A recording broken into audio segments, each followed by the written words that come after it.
Okay, ಎಲ್ರಿಗೂ ನಮಸ್ಕಾರ. ಈಗಾಗಲೇ ನಾವು ಮನೋವಿಜ್ಞಾನಕ್ಕೆ ಸಂಬಂಧಪಟ್ಟಂತೆ 3 ಮಾದರಿ ಪ್ರಶ್ನೆ ಪತ್ರಿಕೆಗಳನ್ನ ನೋಡಿದ್ದೀವಿ. ಅಂದ್ರೆ ಒಟ್ಟಾರೆಯಾಗಿ ಆ, ಒಂದು ಪ್ರಶ್ನೆ ಪತ್ರಿಕೆಯಲ್ಲಿ 30 ಪ್ರಶ್ನೆಗಳಂತಂದ್ರೆ 3 ಅಂದ್ರೆ 90 ಪ್ರಶ್ನೆಗಳು ನೋಡಿದ್ದೀವಿ. ಸೊ ಮೊದಲನೇದು ಅಂತಂದ್ರೆ ಇದು ಯಾರೆಲ್ಲ ಲೈವ್ ನೋಡಿದ್ರಿ ಕೆಲವೊಬ್ರು ಈ ಕ್ಲಾಸನ್ನ ಕೇಳಿದ್ರಿ ಲೈವ್ ಆಗಿ ಅಂದ್ರೆ ಮೊದಲನೇ ಪ್ರಶ್ನೆ ಪತ್ರಿಕೆ ಆಗಿತ್ತಿದು. ಆದ್ರೆ ವಯಸ್ಸು ಬರ್ತಾ ಇಲ್ಲ ಅಂತ ಕೆಲವೊಬ್ಬರು ಹೇಳಿದ್ರಿಂದ ಮತ್ತೆ ಇನ್ನೊಂದ್ ಸಾರಿ ಮಾಡ್ತಾ ಇದ್ದೀನಿ. ಸೊ ಇದನ್ನು ಕೂಡ ರೆಕಾರ್ಡೆಡ್ ವಿಡಿಯೋ ರೆಕಾರ್ಡ್ ಮಾಡಿ ಹಾಕ್ತಾ ಇದ್ದೀವಿ. ಸೊ ದಯವಿಟ್ಟು ನೀವು ಕೂಡ ಯಾರ್ಯಾರೆಲ್ಲ ರೆಕಾರ್ಡೆಡ್ ವಿಡಿಯೋನ ನೋಡ್ತಾ ಇದ್ದೀರಿ, ಕ್ವಶನ್ ನೋಡಿದ ಕೂಡಲೇ ಕೀ ಆನ್ಸರ್ನ ಬರ್ಕೊಳ್ತಾ ಹೋಗ್ರಿ ನೀವು. 61 ಎ ಅಥವಾ 61 ಬಿ, 62 ಡಿ ಈ ರೀತಿ ಕೀ ಆನ್ಸರ್ನ ಮಾಡ್ತಾ ಹೋಗ್ರಿ. ನಾನು ಕೂಡ ಆನ್ಸರ್ ಹೇಳ್ತಾ ಹೋಗ್ತೇನೆ. ಓಕೆನಾ? ಎಸ್, ಸ್ಟಾರ್ಟ್ ಮಾಡೋಣ್ರಿ. ಓಕೆ, ಎಸ್, ನೋಡ್ರಿ ಮೊದಲನೇ ಪ್ರಶ್ನೆ ವೈಗೋಟ್ಸ್ಕಿ ಅವರ ಪ್ರಕಾರ, ಲೇವ್ ವೈಗೋಟ್ಸ್ಕಿ ಅವರ ಪ್ರಕಾರ ನೋಡ್ರಿ, ವೈಗೋಟ್ಸ್ಕಿ ಅವ್ರು ಯಾರ್ರೀ ಸರ್ ಅಂತಂದ್ರೆ ನಿಮಗೆ ನಾನು ಈಗಾಗಲೇ ಹೇಳಿದ್ದೀನಿ ವೈಗೋಟ್ಸ್ಕಿ ಮೇಲೆ ಫಿಕ್ಸ್ ಒಂದು ಕ್ವಶನ್ ಕೇಳ್ತಾರ. ವೈಗೋಟ್ಸ್ಕಿ ಅವ್ರು ಯಾರಂದ್ರೆ ಸಾಮಾಜಿಕ ಮತ್ತು ಸಾಂಸ್ಕೃತಿಕ ಸಿದ್ಧಾಂತದ ಪ್ರತಿಪಾದಕರು. ಸಾಮಾಜಿಕ ಮತ್ತು ಸಾಂಸ್ಕೃತಿಕ ಸಿದ್ಧಾಂತದ ಪ್ರತಿಪಾದಕರು, ಸೋಶಿಯೋ ಕಲ್ಚರಲ್ ಥಿಯರಿ ಅಂತ ಹೇಳ್ತೀವಿ. ಯಾವ ಥಿಯರಿ? Socio cultural theory. ಮತ್ತೆ ZPD ಬಗ್ಗೆ ಕೂಡ ಇವರೇ ಹೇಳಿದಾರ, ಝೋನ್ ಆಫ್ ಪ್ರಾಕ್ಸಿಮಲ್ ಡೆವಲಪ್ಮೆಂಟ್. ಓಕೆನಾ, ಇವರೇ ಹೇಳಿದಾರ. ಆಮೇಲೆ ಸ್ಕ್ಯಾಫೋಲ್ಡಿಂಗ್ ಬಗ್ಗೆ ಹೇಳಿದಾರ. ಆಮೇಲೆ ರೆಸಿಪ್ರೋಕಲ್ ಟೀಚಿಂಗ್ ಬಗ್ಗೆ ಹೇಳಿದಾರ. ಯಾರು? ವೈಗೋಟ್ಸ್ಕಿ ಅವರು. ಓಕೆ, ಎಸ್, ನೋಡ್ರಿ ZPD ನಲ್ಲಿ ನಿಮ್ಗೆ ಈಗಾಗಲೇ ನಾನು ಹೇಳಿದ್ದೀನಿ, ಮಗು ಸ್ವತಃ ಕಲಿಯುತ್ತದೆ, ಮಗು ಮಾರ್ಗದರ್ಶನದಿಂದ ಕಲಿಯುತ್ತದೆ, ಮಗು ತಲುಪಲು ಸಾಧ್ಯವಾಗದೇ ಇರುವ ಹಂತ ಯಾವುದು? ಮೂರನೇ. ಓಕೆ, ಇದು ZAD zone of actual development, ಇದು ZPD zone of proximal development, ಇದು ZDD zone of digital development ಅಂತ. ಯಾರ್ರೀ? ವೈಗೋಟ್ಸ್ಕಿ ಅವ್ರ ಸಿದ್ಧಾಂತ ಹೆಸರೇನು? ಸಾಮಾಜಿಕ ಮತ್ತು ಸಾಂಸ್ಕೃತಿಕ ಸಿದ್ಧಾಂತ. ಏನ್ ಹೇಳ್ತಾರ? ಮಗುವಿನ ವಿಕಾಸದ ಮೇಲೆ ಅಥವಾ ಮಗುವಿನ ಬೆಳವಣಿಗೆ ಮೇಲೆ ಸಾಮಾಜಿಕತೆಯು ಪ್ರಭಾವ ಬೀರುತ್ತದೆ ಅಂತ ಹೇಳ್ತಾರ. ಎಸ್, ಮತ್ ಇನ್ನೊಂದೇನಪ್ಪಾ ಅಂತಂದ್ರೆ ಭಾಷೆ ಇಲ್ಲದೇನೆ ಮಗು ವಿಚಾರ ಮಾಡಲು ಸಾಧ್ಯವಿಲ್ಲ. ಮಗು ವಿಚಾರ ಮಾಡಬೇಕಾಗಿತ್ತು, ಮಗು ಚಿಂತನೆ ಮಾಡಬೇಕಾಗಿತ್ತು ಅಂದ್ರೆ ಭಾಷೆ ಪ್ರಮುಖ ಪಾತ್ರವನ್ನು ವಹಿಸ್ತದ ಅಂತ ಹೇಳ್ತಾರೆ. ಸೊ ಅವ್ರ ಪ್ರಕಾರ 4 ಆಪ್ಷನ್ಸ್ ಗಳನ್ನ ಕೊಟ್ಟಿದ್ದಾರೆ. ಮಕ್ಕಳ ಅರಿವಿನ ಬೆಳವಣಿಗೆಯಲ್ಲಿ ಭಾಷೆ ಪ್ರಮುಖ ಪಾತ್ರ ನಿರ್ವಹಿಸುತ್ತದೆ. ಮಕ್ಕಳು ಭಾಷಾ ಸ್ವಾಧೀನ ಸಾಧನದ ಅಂದ್ರೆ LAD language acquisition device, okay, ಇದ್ರ ಮುಖಾಂತರ ಭಾಷೆಯನ್ನ ಕಲಿತದ ಅಂತ ಹೇಳ್ತಾ ಇದ್ದಾರ. ಮಕ್ಕಳ ಅರಿವಿನ ಬೆಳವಣಿಗೆ ಹಂತಗಳಲ್ಲಿ ಸಂಭವಿಸುತ್ತದೆ.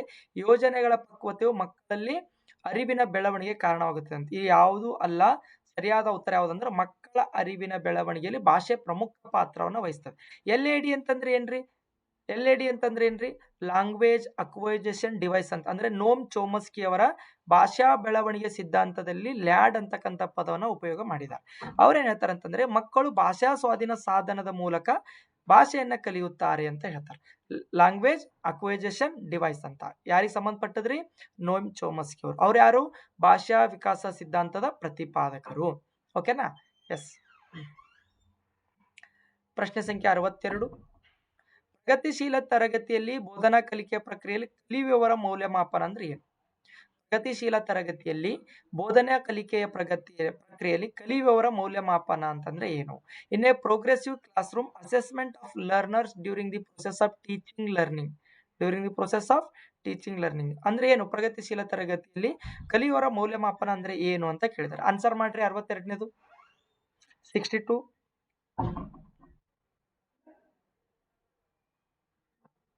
ನೋಡ್ರಿ, ಮಕ್ಕಳ ಕಲಿಕೆಯಲ್ಲಿ ಯಾವುದೇ ರೀತಿ ಸಹಾಯಕ ಮೌಲ್ಯಮಾಪನ ಅಂತಕ್ಕಂಥದ್ದು ಅಂದ್ರೆ ಒಟ್ಟಾರೆಯಾಗಿ ಮೌಲ್ಯಮಾಪನ ಅಂದ್ರೆ ಏನಂತ ಇಷ್ಟ ಹೇಳ್ರಿ. ಮೌಲ್ಯಮಾಪನ ಅಂದ್ರೆ ಏನು? ಮಕ್ಕಳ ಕಲಿಕೆಯಲ್ಲಿ ಯಾವುದೇ ರೀತಿ ಸಹಾಯಕವಾಗುವುದಿಲ್ಲ. ಹೌದಾ? ಮೌಲ್ಯಮಾಪನ ಮಕ್ಕಳ ಕಲಿಕೆಯಲ್ಲಿ ಸಹಾಯಕವಾಗುವುದಿಲ್ಲ ಅಂತ ಹೇಳ್ತಾ ಇದ್ದಾರೆ. ಸಹಾಯಕ ಹೆಂಗಾಗಲ್ಲ ಹೇಳ್ರಿ? ಹೆಲ್ಪ್ ಆಗ್ತದಲ್ಲ. ಸೊ ಹಾಗಾಗಿ ಇದು ಆನ್ಸರ್ ಅಲ್ಲ. ಮಕ್ಕಳ ಕಲಿಕೆಯಲ್ಲಿ ಮೌಲ್ಯಮಾಪನ ಸಹಾಯಕ ಆಗ್ತದಾ? ಮಗು ಮೌಲ್ಯಮಾಪನದ ಮುಖಾಂತರ ತನ್ನ ಸಾಮರ್ಥ್ಯ ಏನು, ತನ್ನ ದೌರ್ಬಲ್ಯ ಏನು, ಇನ್ನ ಯಾವ ಚಾಪ್ಟರ್ ಒಳಗೆ ಹಿಂದ್ ಬಿದ್ದೀನಿ, ಯಾವ್ದಕ್ಕೆ ಒತ್ತು ಕೊಡಬೇಕು, ಯಾವ್ದನ್ನ ಓದ್ಬೇಕು, ಯಾವ ಅಭ್ಯಾಸ ನನಗೆ ಬರ್ತಾ ಇಲ್ಲ ಅಂತಕ್ಕಂಥದ್ದು ಕಲಿತದ. ಸೊ ಹಾಗಾಗಿ ಮಕ್ಕಳ ಕಲಿಕೆಯಲ್ಲಿ ಮೌಲ್ಯಮಾಪನ ಸಹಾಯಕವಾಗುತ್ತದೆ, ಆದರೆ ಅವ್ರು ಸಹಾಯಕವಾಗುವುದಿಲ್ಲ ಅಂತ ಕೊಟ್ಟಿದ್ದಾರೆ. ಹಾಗಾಗಿ ತಪ್ಪಾದ ಉತ್ತರ ಬಿ. ನೋಡ್ರಿ, ಮಕ್ಕಳ ಕಲಿಕೆಯ ಪ್ರಕ್ರಿಯೆಯಲ್ಲಿ ಅಡಚಣೆಯನ್ನು ಉಂಟು ಮಾಡ್ತದಂತ.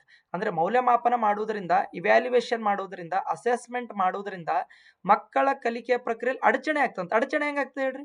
ಅಡಚಣೆ ಆಗಂಗಿಲ್ಲ. ಮೌಲ್ಯಮಾಪನ ಯಾಕೆ ಅಡಚಣೆ ಆಗ್ತದೆ? ಸೊ ಇದನ್ನು ತಪ್ಪಾದ ಉತ್ತರ. ಪೋಷಕರಿಗೆ ಪ್ರತಿಕ್ರಿಯೆ ನೀಡುವ ಉದ್ದೇಶಗಳಿಗಾಗಿ ಉನ್ನತ, ಕಡಿಮೆ ಮತ್ತು ಸಾಧಕರಲ್ಲದವರನ್ನು ಗುರುತಿಸಲು ಸಹಾಯವಾಗಿದೆ ಅಂತ ಅಲ್ಲ. ಪೋಷಕರು ಸುಮ್ಮನೆ ಈಗ ನಮ್ಮ ಸ್ಕೂಲ್ ಅದಂತ ತಿಳ್ಕೊ, ನಮ್ಮ ಸ್ಕೂಲಿಗೆ ಅಡ್ಮಿಷನ್ ಮಾಡ್ಯಾರ ಮಕ್ಕಳಪ್ಪ, ಅವ್ರ ಪೇರೆಂಟ್ಸ್ ರಿಸಲ್ಟ್ ಕೇಳ್ತಾರ ಅಂತ ತಿಳ್ಕೊಂಡು ಇವ್ಯಾಲ್ಯೂಯೇಷನ್ ಮಾಡಿ ಮೌಲ್ಯಮಾಪನ ಮಾಡಿ ರಿಸಲ್ಟ್ ಕೊಡೋದು.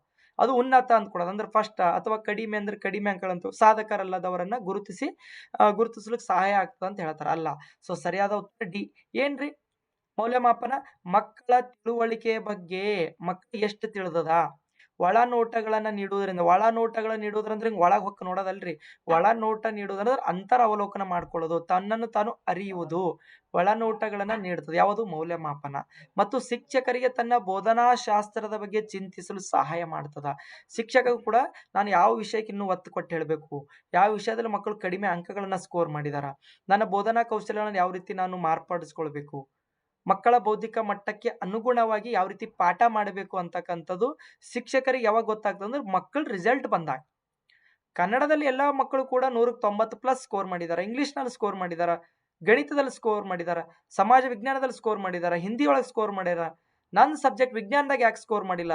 ಓ ನಾನೇ ಸರಿಯಾಗಿ ಪಾಠ ಹೇಳಿಲ್ಲೇನೋ. ಇದು ಎದರ್ಲಿಂತ ಹೆಲ್ಪ್ ಆಗ್ತದೆ? ಮೌಲ್ಯಮಾಪನದ ಮುಖಾಂತರ. ಮೌಲ್ಯಮಾಪನದ ಮುಖಾಂತರ ಮಗುವಿಗೂ ಕೂಡ ಸಹಾಯ ಆಗ್ತದೆ, ನಾನು ಯಾವ ಚಾಪ್ಟರ್ಗೆ ಒತ್ತು ಕೊಟ್ಟು ಓದ್ಬೇಕಂತ.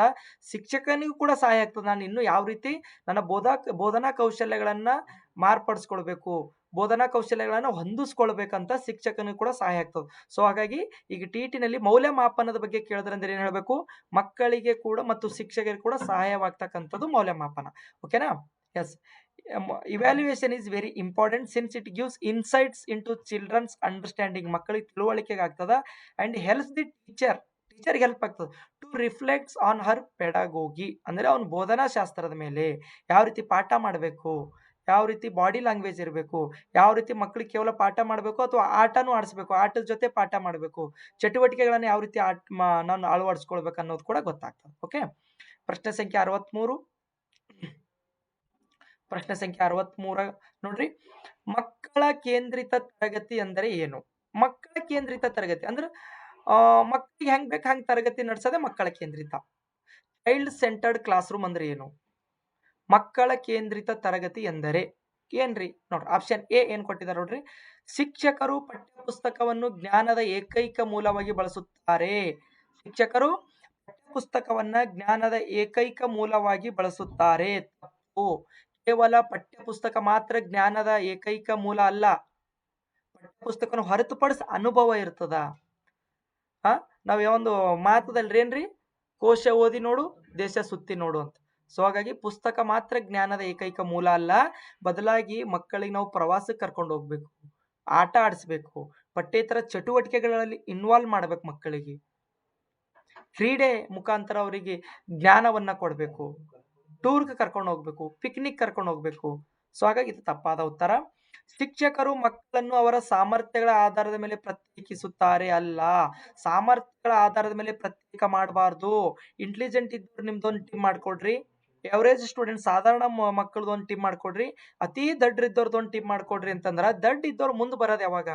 ಅವ್ರಿಗೆ ಯಾವಾಗ ಅರ್ಥ ಆಗ್ಬೇಕು ಕ್ಲಾಸಸ್ಗಳು, ಅವ್ರು ಯಾವಾಗ ಪಾಸ್ ಆಗ್ಬೇಕು, ಅವ್ರಿಗೆ ಯಾವಾಗ ತಿಳುವಳಿಕೆ ಬರ್ಬೇಕು, ಅವ್ರು ಯಾವಾಗ ತಿಳ್ಕೊಳ್ಬೇಕಂತಂದ್ರೆ ಎಲ್ಲಾ ಮಕ್ಕಳು ಕೂಡ ಒಗ್ಗಟ್ಟಿನಿಂದಿದ್ದಾಗ, ಇನ್ಕ್ಲೂಸಿವ್ ಎಜುಕೇಶನ್ ಅಂತ ಕರಿತೀವಿ, ಸಮನ್ವಯ ಶಿಕ್ಷಣ, ಒಳಗೊಳ್ಳುವ ಶಿಕ್ಷಣ, ಎಲ್ಲಾ ಮಕ್ಕಳನ್ನ ಅವರ ಸಾಮರ್ಥ್ಯಗಳನ್ನ ಹೊರತುಪಡಿಸಿ ಅವರ ಆರ್ಥಿಕ ಪರಿಸ್ಥಿತಿ ಆಗ್ಲಿ, ಅವ್ರ ಹೆಣ್ಮಕ್ಳಿರ್ಲಿ ಗಂಡು ಮಕ್ಕಳಾಗ್ಲಿ, ಅವ್ರ ಲಿಂಗ ಆಗ್ಲಿ, ಅವ್ರು ಹುಟ್ಟಿದ ಸ್ಥಳ ಆಗ್ಲಿ, ಅವ್ರ ಜಾತಿ ಧರ್ಮ ಎಲ್ಲವನ್ನ ಬಿಟ್ಟು, ಅಥವಾ ಅವ್ರಿಗೆ ಏನೇ ನ್ಯೂನತೆಗಳಿದ್ರೆ ಅವನು ಕೂಡ ಬಿಟ್ಟು ಎಲ್ಲಾ ಮಕ್ಕಳು ನಾವೆಲ್ಲರೂ ಕೂಡ ಒಂದು ಅಂತಕ್ಕಂಥ ಮನೋಭಾವದಿಂದ ಪಾಠ ಮಾಡುವಾಗ, ದಡ್ರಿದ್ದವ್ರು ಕೂಡ ಹುಷಾರಿದ್ದವ್ರ ಜೊತೆ ಫ್ರೆಂಡ್ಶಿಪ್ ಅನ್ನ ಮಾಡಿದಾಗ ಅವರು ಕೂಡ ಇವ್ರ ಜೊತೆ ಮುಂದೆ ಬರ್ತಾರೆ. ಹಾಗಾಗಿ ಶಿಕ್ಷಕರು ಮಕ್ಕಳನ್ನು ಅವರ ಸಾಮರ್ಥ್ಯಗಳ ಆಧಾರದ ಮೇಲೆ ಪ್ರತ್ಯೇಕಿಸಬಾರದು. ಇದು ಮಕ್ಕಳ ಕೇಂದ್ರಿತ ತರಗತಿಯ ಲಕ್ಷಣ ಅಲ್ಲ. ಓಕೆ. ಸಿ, ಮಕ್ಕಳ ನಡವಳಿಕೆಯನ್ನು ನಿರ್ದೇಶಿಸಲು ಶಿಕ್ಷಕರು ಬಹುಮಾನ ಮತ್ತು ಶಿಕ್ಷೆಗಳನ್ನ ಬಳಸುತ್ತಾರೆ. ಹೌದು, ಬಹುಮಾನ ಮತ್ತು ಶಿಕ್ಷೆಗಳನ್ನ ಬಳಸ್ತಾರ. ಶಿಕ್ಷಕರು ಹೊಂದಿಕೊಳ್ಳುವವರಾಗಿದ್ದಾರೆ ಮತ್ತು ವೈಯಕ್ತಿಕ ಮಕ್ಕಳ ಅಗತ್ಯತೆಗಳನ್ನ ಪೂರೈಸ್ತಾರೆ. ಇವು ಎರಡರಾಗ ಯಾವ್ದು ಹೇಳ್ರಿ? ಶಿಕ್ಷಕರು ಏನ್ ಮಾಡ್ಬೇಕಂತ, ಆ ವಾತಾವರಣಕ್ಕೆ ಹೊಂದ್ಕೊಳ್ಬೇಕು, ಮಕ್ಕಳ ಬೌದ್ಧಿಕ ಮಟ್ಟಕ್ಕೆ ಅನುಗುಣವಾಗಿ ಪಾಠ ಮಾಡಬೇಕು, ಮಕ್ಕಳಿಗೆ ಯಾವ ರೀತಿ ಬೇಕೋ ಆ ರೀತಿ ಬೋಧನಾ ಕೌಶಲ್ಯಗಳನ್ನ ಹೊಂದಿಸ್ಕೊಳ್ಬೇಕು, ಸಂಪನ್ಮೂಲಗಳನ್ನ ಹೊಂದಿಸ್ಕೊಳ್ಬೇಕು. ಓಕೆ.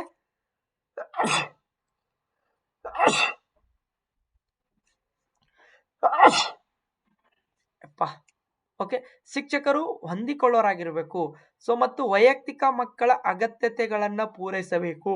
ಅಂದ್ರೆ ಎಲ್ಲಾ ಮಕ್ಕಳ ಅಗತ್ಯತೆ ಏನದಲ್ಲ ಅದನ್ನ ಪೂರೈಸಬೇಕು. ಯಾವ್ದು ಸರಿ ಹೇಳ್ರಿ? ಸಿ-ನ ಡಿ-ನ 63ನೇದು ಸರಿಯಾದ ಉತ್ತರ the teacher is flexible and caters to need of individual children. ಅಂದ್ರೆ ಮಕ್ಕಳಿಗೆ ಯಾವ ರೀತಿ ಶಿಕ್ಷಣವನ್ನ ಬೇಕು ಅದೇನೆ ನಾವು ಮಕ್ಕಳ ಕೇಂದ್ರಿತ ಅಂತ ಕರಿತೀವಿ. ಮಕ್ಕಳ ಕೇಂದ್ರಿತ ಅಂದ್ರೆ ಮಕ್ಕಳಿಗೆ ಯಾವ ರೀತಿ ಶಿಕ್ಷಣ ಬೇಕು, ಅವ್ರ ಸಾಮರ್ಥ್ಯಕ್ಕೆ ಅನುಗುಣವಾಗಿ ಅವ್ರಿಗೆ ಟಾಸ್ಕ್ ಕೊಡುವುದಾಗ್ಲಿ, ಓಕೆನಾ, ಈ ರೀತಿ ನಾವು ಶಾಲೆಯಲ್ಲಿ ಪಾಠ ಮಾಡಬೇಕು ಅಂತಕ್ಕಂಥದ್ದು ಮಕ್ಕಳ ಕೇಂದ್ರಿತ ತರಗತಿ. ಓಕೆ, ಸರಿಯಾದ ಉತ್ತರ ಡಿ. Okay, S. ಪ್ರಶ್ನೆ ಸಂಖ್ಯೆ 64, ಉದಾಹರಣೆಗಳ ಮುಖಾಂತರ ಸಮೀಕರಣವನ್ನು ಸಾಮಾನ್ಯೀಕರಿಸುವ ವಿಧಾನ ಯಾವುದು? ನೋಡ್ರಿ, ಬೋಧನಾ ವಿಧಾನದಲ್ಲಿ ಅನುಗಮನ ಅಂತ ಒಂದು ಬರ್ತದ, ಮತ್ತೆ ನಿಗಮನ ಒಂದು ಬರ್ತದ. ನಿಗಮನ, ಅನುಗಮನ ಅಂತಂದ್ರೆ ಏನ್ರಿ? ಇಂಡಕ್ಟಿವ್ ಮೆಥಡ್ ಅಂತ ಕರಿತೀವಿ. ನಿಗಮನ ಅಂತಂದ್ರೆ ಡಿಡಕ್ಟಿವ್ ಅಂತ ಕರಿತೀವಿ. ಏನ್ರಿ ಸರ್ ಅನುಗಮನ ಅಂತಂದ್ರ? ಅನುಗಮನ, ಇಂಡಕ್ಟಿವ್ ಅಂತಂದ್ರೆ ಏನಪ್ಪಾ ಅಂದ್ರೆ ಉದಾಹರಣೆಯಿಂದ ನಿಯಮಗಳ ಕಡೆಗೆ ಅಥವಾ ಉದಾಹರಣೆಯಿಂದ ತತ್ವಗಳ ಕಡೆಗೆ. ಉದಾಹರಣೆಗಳು ಯಾವಾಗಲೂ ಸರಳ ಇರ್ತಾವ, ಸರಳತೆಯಿಂದ ಕಠಿಣತೆಯೆಡೆಗೆ. ಓಕೆ, ಸರಳತೆಯಿಂದ ಏನ್ರಿ? ಕಠಿಣತೆಯೆಡೆಗೆ. ಇದ್ಯಾವುದು? ಅನುಗಮನ. ಸೊ ಗೊತ್ತಿರುವ ವಿಷಯದಿಂದ ಗೊತ್ತಿಲ್ಲದ ವಿಷಯದ ಕಡೆಗೆ, ನೋನ್ ಟು ಅನ್ನೋನ್. ಸರಳ, ಸಿಂಪಲ್ ಟು ಕಾಂಪ್ಲೆಕ್ಸ್. ಉದಾಹರಣೆಯಿಂದ ನಿಯಮ, ಎಕ್ಸಾಂಪಲ್ ಟು ರೂಲ್. ಇದ್ಯಾವ್ದು? ಅನುಗಮನ. ಓಕೆ, ಇದು ಅಪೋಸಿಟ್ ಯಾವ್ದಪ್ಪ ಅಂತಂದ್ರೆ ನಿಗಮನ. ಅಪೋಸಿಟ್ ಯಾವುದು? ಮತ್ತೆ ಇನ್ನೊಂದು ಮೂರ್ತದಿಂದ ಅಮೂರ್ತ ಅಂತ ಹೇಳ್ಬೇಕು. ಮೂರ್ತದಿಂದ ಅಮೂರ್ತ, ಕಾಂಕ್ರೀಟ್ ಟು ಅಬ್ಸ್ಟ್ರಾಕ್ಟ್. ಮೂರ್ತದಿಂದ ಅಮೂರ್ತ. ಓಕೆ, ಅನುಗಮನ ಪದ್ಧತಿಯ ಪ್ರತಿಪಾದಕರು ಯಾರು? ನಿಗಮನ ಪದ್ಧತಿಯ ಪಿತಾಮಹ ಅಂತ ಯಾರಿಗೆ ಕರಿತೀವಿ ನಾವು? ಓಕೆ, ಅನುಗಮನ ಪದ್ಧತಿಯ ಪಿತಾಮಹ ಅಂತ ಯಾರಿಗೆ ಕರಿತೀವಿ? ಈ ಹ್ಯೂರಿಸ್ಟಿಕ್ ಪದ್ಧತಿ ಮತ್ತು ಉಪನ್ಯಾಸ ಪದ್ಧತಿ ಶಿಕ್ಷಕ ಕೇಂದ್ರಿತ ಪದ್ಧತಿಗಳು. ಶಿಕ್ಷಕ ಕೇಂದ್ರಿತ ಪದ್ಧತಿಗಳು. ಮಗು ಕೇಂದ್ರಿತ ಅಂತಂದ್ರೆ ಅನುಗಮನ. ಸರಿಯಾದ ಉತ್ತರ ಯಾವ್ದ್ರಿ? ಅನುಗಮನ. ಉದಾಹರಣೆಗಳ ಮುಖಾಂತರ ಸಮೀಕರಣ ಅಂದ್ರೆ ಅನುಗಮನ, inductive method. The method of generalisation and equation through examples. Okay, ಪ್ರಶ್ನೆ ಸಂಖ್ಯೆ 65, 8ನೇ ತರಗತಿಯ ಈ ಯಾವ ವಿದ್ಯಾರ್ಥಿಯನ್ನು ವಿಶೇಷ ಮಕ್ಕಳು ಎಂದು ಪರಿಗಣಿಸಲಾಗುವುದಿಲ್ಲ? Which student in class 8 will not be A special child? ವಿಶೇಷ ಮಕ್ಕಳು ಅಂತಂದ್ರೇನು? ವಿಶಿಷ್ಟ ಶಿಕ್ಷಣ ಕೊಡೋದು ವಿಶೇಷ ಮಕ್ಕಳು. ಕುಂಟ್ರಿರ್ತಾರ, ಕುಡ್ರಿರ್ತಾರ, ಕಿವುಡ್ರಿರ್ತಾರ, ಮೂಕರಿರ್ತಾರ, ಮಾನಸಿಕವಾಗಿ, ದೈಹಿಕವಾಗಿ, ಸಾಮಾಜಿಕವಾಗಿ, ಬೌದ್ಧಿಕವಾಗಿ ನ್ಯೂನತೆ ಉಳ್ಳ ಮಕ್ಕಳನ್ನ ನಾವು ವಿಶೇಷ ಮಕ್ಕಳು ಅಂತ ಕರಿತೀವಿ. ಇವರು ಸಮನ್ವಯ ಶಿಕ್ಷಣದಲ್ಲಿ ಅಂತ ಅಲ್ಲ, ಸಮನ್ವಯ ಶಿಕ್ಷಣ ಅಂದ್ರೆ ಇವರು ಇರ್ತಾರ್ರಿ, ಬಟ್ ಸಾಧಾರಣ ಪ್ಲಸ್ ಅಸಾಧಾರಣ ಅಂದ್ರೆ ಸಮನ್ವಯ ಶಿಕ್ಷಣ. ವಿಶೇಷ ಮಕ್ಕಳು ಅಂತಂದ್ರೆ ವಿಶಿಷ್ಟ ಶಿಕ್ಷಣ, ವಿಶೇಷ ತರಬೇತಿ ಪಡೆದ ಶಿಕ್ಷಕರು ಇರ್ತಾರ, ವಿಶೇಷ ಆಸನದ ವ್ಯವಸ್ಥೆ ಇರ್ತದ, ವಿಶೇಷ ಕಟ್ಟಡದ ವ್ಯವಸ್ಥೆ ಇರ್ತದ, ವಿಶೇಷ ಕ್ರಮದ ವ್ಯವಸ್ಥೆ ಇರ್ತದ, ವಿಶೇಷ ಟ್ರೈನ್ಡ್ ಟೀಚರ್ಸ್ ಇರ್ತಾರ, ತರಬೇತಿ ಪಡೆದ ಶಿಕ್ಷಕರು ಇರ್ತಾರ. ಯಾಕಂದ್ರೆ ಬ್ರೈಲ್ ಲಿಪಿ ಇರ್ತದೆ, ಅವರಿಗೆ ಕಣ್ಣು ಕಾಣಂಗಿಲ್ಲ, ಟೇಪ್ ರೆಕಾರ್ಡಿಂಗ್ ಆಗೋದು, ಅಥವಾ ಮಾತು ಬರಂಗಿಲ್ಲ, ಕಿವಿ ಕೇಳಂಗಿಲ್ಲ ಅಂದ್ರೆ ಮೂಕಿ ಚಿತ್ರ ತೋರಿಸೋದು, ಇವೆಲ್ಲ ವಿಶೇಷ ಮಕ್ಕಳು. ಓಕೆ, ಇವರು ಯಾವ ವಿದ್ಯಾರ್ಥಿಯನ್ನ ನಾವು ವಿಶೇಷ ಮಕ್ಕಳಂತ ಪರಿಗಣಿಸೋದಾಗಲಿ. ಗಣಿತದಲ್ಲಿ 100 ಗಳಿಸಿದ ವಿದ್ಯಾರ್ಥಿನ ವಿಶೇಷ ಮಗು ಅಂತ ಪರಿಗಣಿಸೋದಿಲ್ಲ. ಪರಿಗಣಿಸಬಹುದು. ಒಬ್ಬ ಅಂಗವಿಕಲ ಅದನ್ನ ತಿಳ್ಕೊಡ್ರಿ. ಅಂಗವಿಕಲ ಇದ್ದವ ಕುಂತಿರ್ಬೋದು, ಅವ ಪಾಪ ಅವನಿಗೆ ಒಂದ್ ಕಾಲ್ ಇಲ್ಲದೆ ಇರ್ಬೋದು, ಆದ್ರೆ ಗಣಿತದಲ್ಲಿ 100 ಅಂಕಗಳನ್ನ ನಾವು ಗಳಿಸ್ಬೋದಲ್ಲ. ಅವನಿಗೆ ನಾವು ಯಾಕೆ ವಿಶೇಷ ಮಕ್ಕಳಂತ ಪರಿಗಣಿಸ್ತೀವಿ. ದಡ್ರು ಮಾತ್ರ ವಿಶೇಷ ಮಕ್ಕಳಲ್ಲ, ಟ್ಯಾಲೆಂಟ್ ಇದ್ದವರು ಕೂಡ, ದೈಹಿಕವಾಗಿ ಅಂಗವಿಕಲತೆಯನ್ನು ಹೊಂದಿದವರು ಕೂಡ ವಿಶೇಷ ಮಕ್ಕಳೇ. ಓಕೆ, ಗಣಿತದಲ್ಲಿ 100 ಗಳಿಸಿದ ವಿದ್ಯಾರ್ಥಿ ಕೂಡ ವಿಶೇಷ ಮಗು ಅಂತ ನಾವು ಪರಿಗಣಿಸಬಹುದು. ಸಂಖ್ಯೆಗಳ ಸಂಕಲನ ಮಾಡುವುದರಲ್ಲಿ ಸಮಸ್ಯೆಗೊಳಪಟ್ಟ ವಿದ್ಯಾರ್ಥಿ ಅಂದ್ರೆ ಕೂಡಿಸುವುದಾಗ್ಲಿ, ಕಳೆಯುವುದಾಗ್ಲಿ, ಅಡಿಷನ್ ಆಗ್ಲಿ, ಸಬ್ಸ್ಟ್ರಾಕ್ಷನ್ ಆಗ್ಲಿ, ಡಿವೈಡ್ ಆಗ್ಲಿ, ಮಲ್ಟಿಪ್ಲಿಕೇಶನ್ ಆಗ್ಲಿ, ಇದನ್ನೆಲ್ಲ ಸಂಕಲನ ಅಂದ್ರೆ ಕೂಡಿಸೋದು ಮಾಡುವುದರಲ್ಲಿ ಸಮಸ್ಯೆಗೊಳಪಟ್ಟ ಮಗುವನ್ನು ವಿಶೇಷ ಮಗು ಅಂತ ಪರಿಗಣಿಸಬಹುದು. ಕೆಲವೊಬ್ರು ದಡ್ರು ಇದ್ದವ್ರು ಇರ್ತಾರೆ ವಿಶೇಷ ಮಕ್ಕಳಲ್ಲಿ, ಅಂಗವಿಕಲರು, ಮಾನಸಿಕವಾಗಿ, ದೈಹಿಕವಾಗಿ, ಬೌದ್ಧಿಕವಾಗಿ ನ್ಯೂನತೆ ಉಳ್ಳವರು ಕೂಡ ಸಂಕಲನ ಮಾಡುವುದರಲ್ಲಿ ಸಮಸ್ಯೆಗೊಳಪಟ್ಟವ್ರು ಇರ್ತಾರೆ. ಇವರನ್ನು ವಿಶೇಷ ಮಗು ಅಂತ ನಾವು ಕನ್ಸಿಡರ್ ಮಾಡಬಹುದು. ಮಾನಸಿಕ ನ್ಯೂನತೆ ಉಳ್ಳ ವಿದ್ಯಾರ್ಥಿಯನ್ನು ಕೂಡ ನಾವು ವಿಶೇಷ ಮಕ್ಕಳು ಅಂತ ಹೇಳ್ತೀವಿ. ಅಹಂ ಪ್ರವೃತ್ತಿ, ಇದು ಸರಿಯಾದ ಉತ್ತರ. D is the correct answer. Egoistic student. Okay na?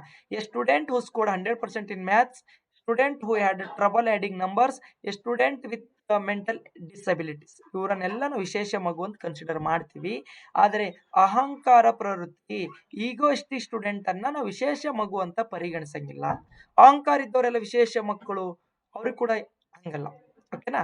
S, very good. ಪ್ರಶ್ನೆ ಸಂಖ್ಯೆ 66. ಈಗಾಗಲೇ ನಾನು ನಿಮಗೆ ಬಹಳ ಸರ್ತಿ ಎಕ್ಸ್ಪ್ಲೇನ್ ಮಾಡಿದ್ದೀನಿ ರೀ. ಸೊ ಸ್ವಲ್ಪ ಸ್ಪೀಡೇ ಹೋಗ್ತಿರ್ತೀನಿ ರೀ.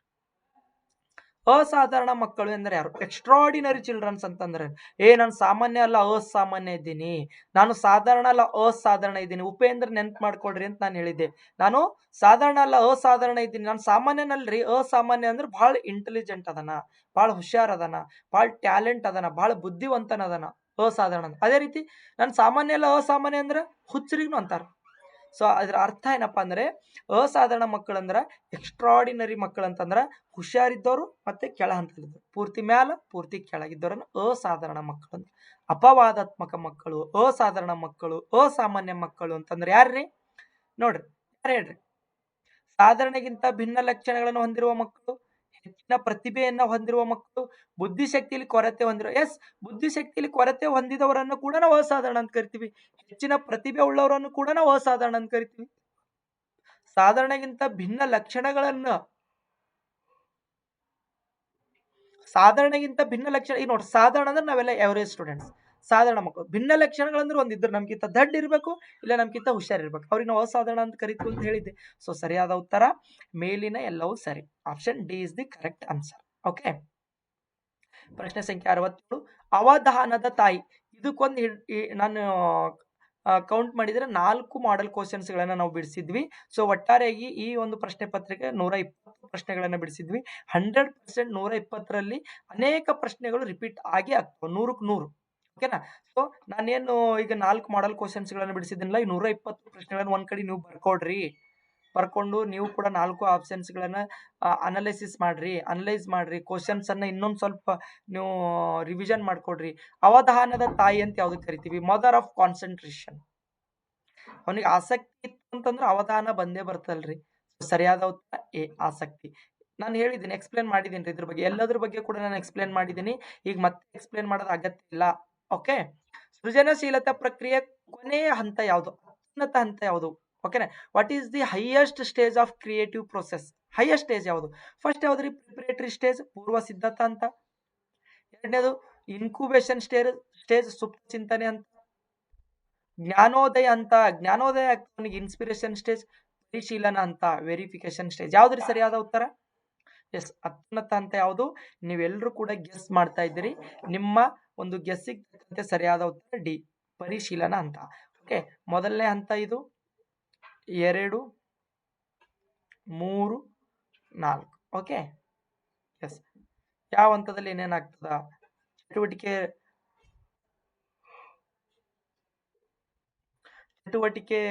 ರಹಿತ ಹಂತ ಅಂತ ಯಾವ್ದಕ್ಕೆ ಕರಿತೀವಿ? ಚಟುವಟಿಕೆ ಹಂತ ಅಂತ ಯಾವ್ದಕ್ಕೆ ಕರಿತೀವಿ? ನಿಮ್ಗೆಲ್ಲ ಗೊತ್ತು. ನಿಷ್ಕ್ರಿಯ ಹಂತ, ಸಕ್ರಿಯ ಹಂತ. ಓಕೆ. ಈ ಕೆಳಗಿನವುಗಳಲ್ಲಿ ಯಾವುದು ಆಧುನಿಕ ಬೋಧನಾ ಪದ್ಧತಿ ಯಾವುದು? ಆಧುನಿಕ ಬೋಧನಾ ಪದ್ಧತಿ ಯಾವ್ದ್ರಿ?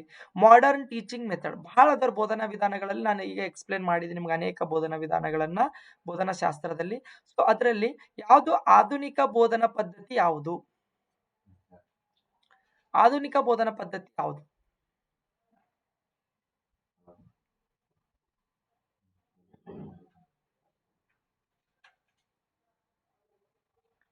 ಆಧುನಿಕ ಬೋಧನಾ ಪದ್ಧತಿ ಯಾವ್ದಂದ್ರೆ ಪ್ರಯೋಗಾಲಯ ಪದ್ಧತಿ ಆಧುನಿಕ ಬೋಧನಾ, ಲ್ಯಾಬೊರೇಟರಿ ಮೆಥಡ್. ಓಕೆ. ವೈಜ್ಞಾನಿಕ ಬೋಧನಾ ಪದ್ಧತಿ ಅಂತಲೂ ಕರಿತೀವಿ. ಓಕೆ. ಎಸ್. ಅನುಗಮನ ಅಂತಂದ್ರೆ ಮಗು ಕೇಂದ್ರಿತ, ನಿಗಮನ ಅಂತಂದ್ರೆ ನಿಯಮದಿಂದ ಉದಾಹರಣೆ, ಪ್ರಶ್ನೋತ್ತರ ಪದ್ಧತಿಯ ಪ್ರತಿಪಾದಕರು ಯಾರು ಅಥವಾ ಪಿತಾಮಹ ಅಂತ ಯಾರಿಗೆ ಕರಿತೀವಿ? ನಿಮ್ಗೆ ಗೊತ್ತಿರ್ಬೇಕು. ಭಾವನಾತ್ಮಕ ವಲಯ. ಓಕೆನಾ? ಒಟ್ಟು 3 ವಲಯಗಳದಾವ. ಬೋಧನಾ ಉದ್ದೇಶಗಳನ್ನ ವರ್ಗೀಕರಣ ಮಾಡಿದವರು ಯಾರಪ್ಪ ಅಂದ್ರೆ ಬೆಂಜಮಿನ್ ಎಸ್ ಬ್ಲೂಮ್ ಅವರು. ಓಕೆನಾ? 3 ಅದಾವ: ಜ್ಞಾನಾತ್ಮಕ ವಲಯ, ಭಾವನಾತ್ಮಕ ವಲಯ, ಮತ್ತೆ ಜ್ಞಾನಾತ್ಮಕ ಭಾವನಾತ್ಮಕ ಮನೋಕ್ರಿಯಾಜನ್ಯ ವಲಯ. ಕಾಗ್ನಿಟಿವ್ ಡೊಮೇನ್, ಅಫೆಕ್ಟಿವ್ ಡೊಮೇನ್, ಮತ್ತೆ ಸೈಕೋಮೋಟರ್ ಡೊಮೇನ್ ಅಂತ 3 ವಲಯಗಳದಾವ. ಜ್ಞಾನಾತ್ಮಕ ವಲಯ ಅಂತಂದ್ರೆ ಹೆಡ್ ಅಂತ ನೆನ್ಪಿಟ್ಕೊಳ್ರಿ ಅಂತ ಹೇಳಿದ್ದೆ. ಭಾವನಾತ್ಮಕ ವಲಯ ಅಂತಂದ್ರೆ ಹಾರ್ಟ್ ಅಂತ ನೆನ್ಪಿಟ್ಕೊಳ್ರಿ. ಸೈಕೋಮೋಟರ್ ಅಂತಂದ್ರೆ ಹ್ಯಾಂಡ್ ಅಂತ ನೆನ್ಪಿಟ್ಕೊಳ್ರಿ. ಭಾವನಾತ್ಮಕ ವಲಯದ ಪ್ರತಿಪಾದಕರು.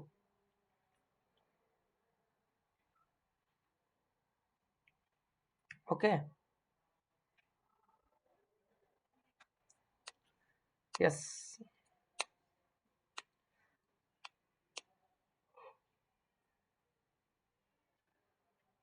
ಭಾವನಾತ್ಮಕ ವಲಯದ ಪ್ರತಿಪಾದಕರು ಯಾರು? ನೋಡ್ರಿ, ನಾರ್ಮನ್ ಎ ಕ್ರೌಡರ್ ಬೇರೆ. ನಾರ್ಮನ್ ಎ ಕ್ರೌಡರ್ ಯಾರ್ರಿ?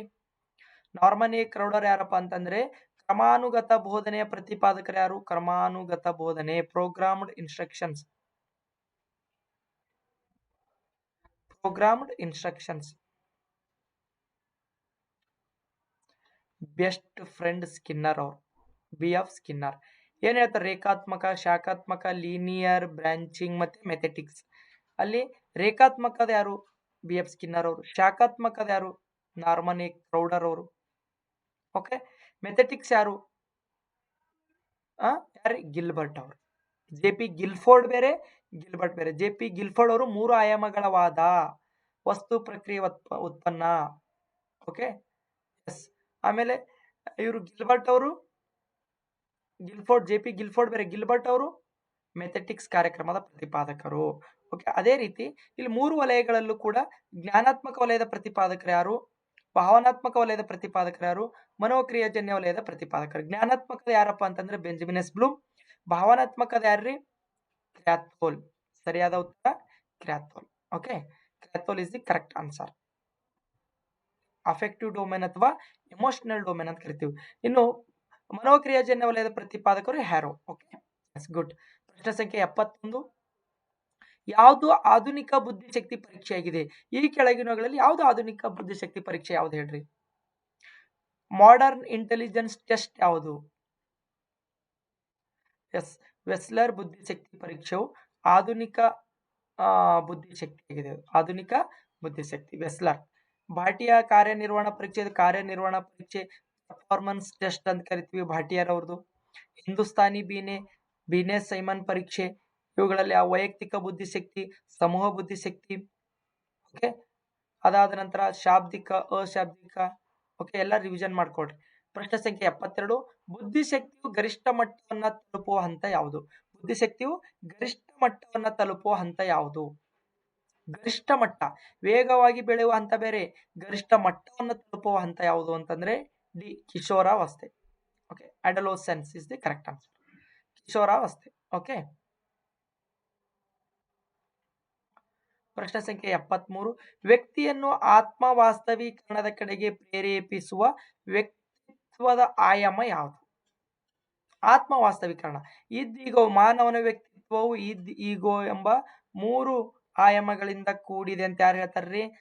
ನಿಮ್ಮ ನೆಚ್ಚಿನ ಸಿಗ್ಮಂಡ್ ಫ್ರಾಯ್ಡ್ ಅವರು ಹೇಳ್ತಾರ. ಮನೋವಿಜ್ಞಾನದ ಪಿತಾಮಹ, ಮನೋವಿಶ್ಲೇಷಣಾ ವಿಧಾನದ ಪ್ರತಿಪಾದಕರು, ಮನೋವಿಜ್ಞಾನದ ಪಿತಾಮಹ. ಓಕೆ, ಮನೋಲೈಂಗಿಕ ಸಿದ್ಧಾಂತ ಪ್ರತಿಪಾದಕರು ಈಗೋ ಸೂಪರ್ ಈಗೋ ಅಂತ ಹೇಳ್ತಾರ. ಹೌದಾ? ಇದ್, ಅಹಂ, ಅತ್ಯಹಂ. ಇದಂತಂದ್ರೆ ಏನ್ರಿ? ಸ್ವಾರ್ಥ, ಸುಖಾಪೇಕ್ಷ. ಅಹಂ ಅಂತಂದ್ರೆ ಸಾಮಾಜಿಕ ಪ್ರಜ್ಞೆ, ಅತ್ಯಹಂ ಅಂತಂದ್ರೆ ನೈತಿಕ ಪ್ರಜ್ಞಾ. ನೈತಿಕ ಪ್ರಜ್ಞೆ, ಆತ್ಮ ವಾಸ್ತವೀಕರಣ. ಸರಿಯಾದ ಉತ್ತರ ಯಾವ್ದ್ರಿ? ಅತ್ಯಹಂ. ಓಕೆ, ಆತ್ಮ ವಾಸ್ತವೀಕರಣ, ಸೂಪರ್ ಈಗೋ. ಓಕೆ, ಎಸ್, ಸೆಲ್ಫ್ ಆಕ್ಚುಯಲೈಸೇಷನ್ ಅಂತ ಕರಿತೀವಿ. ಪ್ರಶ್ನೆ ಸಂಖ್ಯೆ 74. ಆಯ್ತು, ಇನ್ನು 15 ಪ್ರಶ್ನೆ ಅಷ್ಟೇ ಅದಾವ್ರಿ. ಅದಿಷ್ಟು ಮುಗಿಸಿ ಬಿಟ್ಬಿಡ್ತೀನಿ. ಯಾರು ಎಷ್ಟೇ ಬಾರಿ ಅಳತೆ ಮಾಡಿದ್ರು ಒದಗಿಸುವ ಮೌಲ್ಯ ಒಂದೇ ಬಂದರೆ ಅದನ್ನ ನಾವು ಏನಂತ ಕರಿತೀವಿ? ನಾನು ಎಕ್ಸ್ಪ್ಲೇನ್ ಮಾಡಿದ್ದೀನಿ, ಬಹಳ ಸರ್ತಿ ಎಕ್ಸ್ಪ್ಲೇನ್ ಮಾಡಿದ್ದೀನಿ.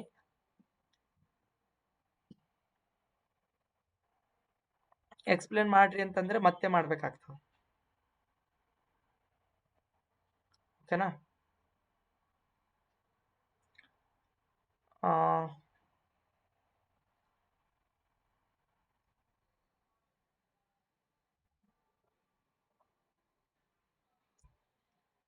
ಓಕೆ, ಇಲ್ಲ ಒಂದ್ ಸರ್ತಿ ತೋರಿಸ್ತೀನಿ, ನೋಡ್ತೀನಿ.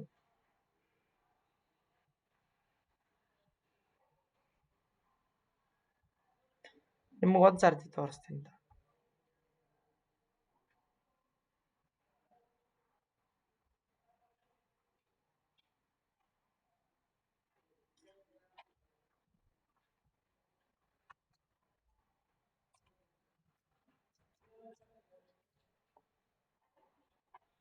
ಓಕೆ, ತೋರಿಸ್ತೀನಿ ತಾಳಿ, ಒಂದ್ ಸರ್ತಿ ತೋರಿಸ್ತೀನಿ.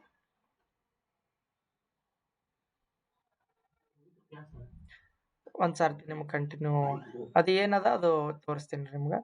ಓಕೆ, ನೋಡ್ರಿ ಏನಪ್ಪಾ ಅಂತಂದ್ರೆ ನಾನು ಈಗಾಗಲೇ ನಿಮಗೆ ಹೇಳಿದ್ದೆ ಮೌಲ್ಯಮಾಪನದ ಬಗ್ಗೆ ಹೇಳಿದ್ದೆ. ಓಕೆ, ಮೌಲ್ಯಮಾಪನ. ಅದರಲ್ಲಿ ಸಮಂಜಸತೆ ಅಂತ ಯಾವ್ದಕ್ಕೆ ಕರಿತೀವಿ, ವ್ಯಾಲಿಡಿಟಿ ಅಂತ ಯಾವ್ದಕ್ಕೆ ಕರಿತೀವಿ, ವಿಶ್ವಾಸನೀಯತೆ ರಿಲಯಬಿಲಿಟಿ ಅಂತ ಯಾವ್ದಕ್ಕೆ ಕರಿತೀವಿ, ವ್ಯಾಪಕತೆ ಕಾಂಪ್ರಿಹೆನ್ಸಿವ್ ಅಂತ ಯಾವ್ದಕ್ಕೆ ಕರಿತೀವಿ. ಓಕೆ,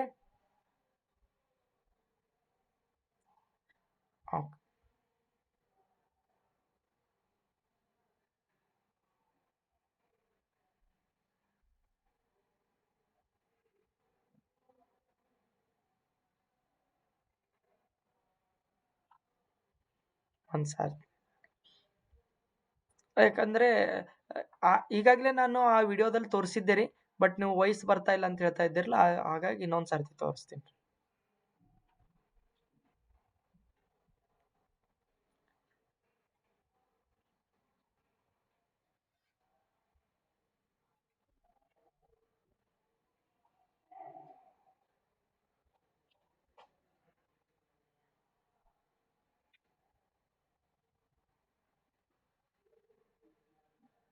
ಓಕೆ, ಬರ್ತಾ ನೋಡಿ ಮೌಲ್ಯಮಾಪನದಲ್ಲಿ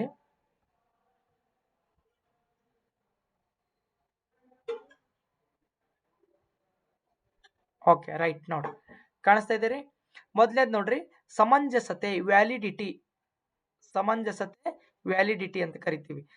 ಕನ್ನಡದಲ್ಲಿ ನಾವು ಸಮಂಜಸ.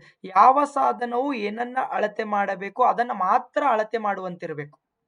ಯಾವ ಸಾಧನವು ಏನನ್ನ ಅಳತೆ ಮಾಡಬೇಕು ಅದನ್ನು ಮಾತ್ರ ಅಳತೆ ಮಾಡಿದರೆ ನಾವು ಸಮಂಜಸತೆ ಅಂತ ಕರಿತೀವಿ. ಉದಾಹರಣೆ, ಮಕ್ಕಳ ಅಭಿರುಚಿಯನ್ನು ಅಳತೆ ಮಾಡುವ ಸಾಧನ ಅಭಿರುಚಿಯನ್ನ ಅಳತೆ ಮಾಡಬೇಕು ವಿನ ಬೇರೆ ಅನ್ನಲ್ಲ. ಉದಾಹರಣೆ ಹೇಳ್ತೀನಿ. ಈಗ ಫಾರ್ ಎಕ್ಸಾಂಪಲ್, ತರಗತಿ ಒಳಗ ಕ್ರಿಕೆಟ್ ಕ್ರೀಡೆಗೆ 11 ಜನ ವಿದ್ಯಾರ್ಥಿಗಳನ್ನ ಆಯ್ಕೆ ಮಾಡ್ಬೇಕಾಗ್ಯದ.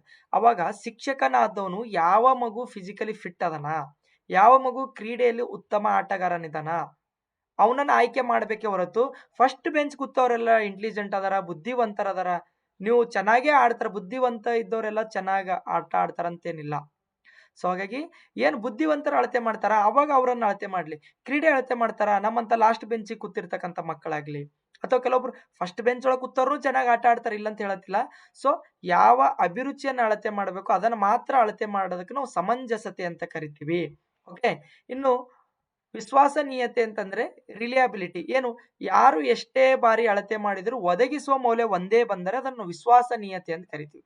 ಯಾರು ಎಷ್ಟೇ ಬಾರಿ ಅಳತೆ ಮಾಡ್ಲಿ, ಎಷ್ಟೇ ಬಾರಿ ಅಳತೆ ಮಾಡಿದ್ರು ಒದಗಿಸುವ ಮೌಲ್ಯ ಒಂದೇ ಬರಬೇಕು. ಉದಾಹರಣೆ ಏನ್ರಿ ಸರ್ ಅಂತಂದ್ರೆ, ಒಂದು ವಸ್ತುವನ್ನು ನಾವು ತಕ್ಕಡಿಯಲ್ಲಿಟ್ಟು ಅಳತೆ ಮಾಡಿದೀವಿ ಅಂತಂದ್ರೆ ಯಾರೇ ತೂಕ ಮಾಡಿದ್ರು ಕೂಡ, ಎಷ್ಟು ಬಾರಿ ತೂಕ ಮಾಡಿದ್ರು ಕೂಡ ಅದು ಒಂದೇ ಆನ್ಸರ್ ಬರ್ತದೆ. 10 kg ಬೆಲ್ಲ ಐತಂದ್ರೆ 10 kgನೇ ಬರ್ತದೆ. ನಾನು ತೂಕ ಮಾಡಿದ್ರು ಕೂಡ 10 kgನೇ, ನೀವು ತೂಕ ಮಾಡಿದ್ರು ಕೂಡ 10 kg. ಅದಕ್ಕೆ ನಾವು ವಿಶ್ವಾಸನೀಯತೆ ಅಂತ ಕರಿತೀವಿ, ರಿಲಿಯಬಿಲಿಟಿ ಅಂತ ಕರಿತೀವಿ. ಇನ್ನು ವಸ್ತುನಿಷ್ಠತೆ ಅಬ್ಜೆಕ್ಟಿವಿಟಿ ಅಂದ್ರೆ, ಯಾರು ಎಷ್ಟೇ ಬಾರಿ ಉತ್ತರಿಸಿದರೂ ವಸ್ತುವಿನ ಗುಣಮಟ್ಟ ಮೇಲೆ ಮೌಲ್ಯ ನಿರ್ಧರಿತವಾಗಬೇಕು, ಅದನ್ನ ವಸ್ತುನಿಷ್ಠತೆ ಅಂತ ಕರಿತೀವಿ. ಉದಾಹರಣೆ 5 - 3 = 2.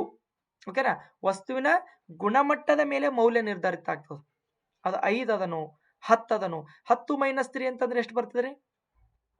7 ಅಂತ ಬರ್ತದೆ. 5 - 3 ಅಂತಂದ್ರೆ 2 ಬರ್ತದೆ. ಸೊ ವ್ಯಾಪಕತೆ ಅಂತಂದ್ರೆ, ಸಾಧನವು ವಸ್ತು ವಿಷಯದ ಇಡೀ ಗುಣಲಕ್ಷಣಗಳನ್ನು ಅಳತೆ ಮಾಡುವುದನ್ನು ನಾವು ವ್ಯಾಪಕತೆ ಅಂತ ಕರಿತೀವಿ. Okay, yes, good.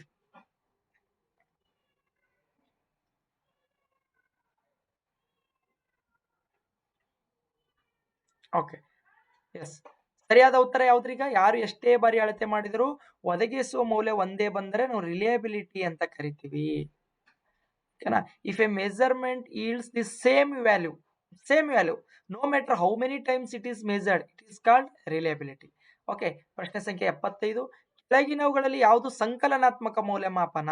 ಮೌಲ್ಯಮಾಪನದಲ್ಲಿ ಸಂಕಲನಾತ್ಮಕ ಅಂತ ಹೇಳಿದ್ದೆ ನಾನು. ಸಂಕಲನಾತ್ಮಕ ಅಂತಂದ್ರ ವರ್ಷದ ಕೊನೆಯಲ್ಲಿ ತೆಗೆದುಕೊಳ್ಳುವ ಮೌಲ್ಯಮಾಪನ.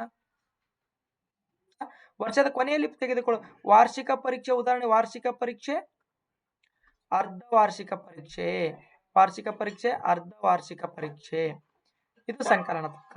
ಇನ್ನು ರೂಪಣಾತ್ಮಕ ಅಂತಂದ್ರೆ ಏನ್ರಿ ಸರ್? ರೂಪಣಾತ್ಮಕ ಅಥವಾ ರಚನಾತ್ಮಕ ಅಂತನೂ ಕರಿತೀವಿ ನಾವು. ಫಾರ್ಮೇಟಿವ್ ಅಸೆಸ್ಮೆಂಟ್ ಅಂತ. Formative assessment. ಓಕೆ, ರೂಪಣಾತ್ಮಕ ಅಂತಂದ್ರೆ ಉದಾಹರಣೆ ನೋಡ್ರಿ, ಘಟಕ ಪರೀಕ್ಷೆ ಆಗ್ಲಿ, ಮಾಸಿಕ ಪರೀಕ್ಷೆ ಆಗ್ಲಿ, ಕಿರು ಪರೀಕ್ಷೆ ಆಗ್ಲಿ, ಸ್ಲಿಪ್ ಟೆಸ್ಟ್ ಆಗ್ಲಿ, ಯೂನಿಟ್ ಟೆಸ್ಟ್ ಆಗಲಿ, ಇವನ್ನೆಲ್ಲ ನಾವೇನಂತ ಕರಿತೀವಿ, ರೂಪಣಾತ್ಮಕ ಅಂತ ಕರಿತೀವಿ. ಮಗುವಿನ ಸಾಮರ್ಥ್ಯ ಮತ್ತು ದೌರ್ಬಲ್ಯವನ್ನ ತಿಳಿದುಕೊಳ್ಳಲು ಸಹಾಯವಾಗುವುದು ರೂಪಣಾತ್ಮಕ ಅಥವಾ ರಚನಾತ್ಮಕ ಅಥವಾ ಫಾರ್ಮೇಟಿವ್ ಅಸೆಸ್ಮೆಂಟ್. ಮಗುವಿನ ಕಲಿಕಾ ಅಂತರವನ್ನ ಕಂಡು ಹಿಡಿಯುವುದು ರೂಪಣಾತ್ಮಕ, ರಚನಾತ್ಮಕ.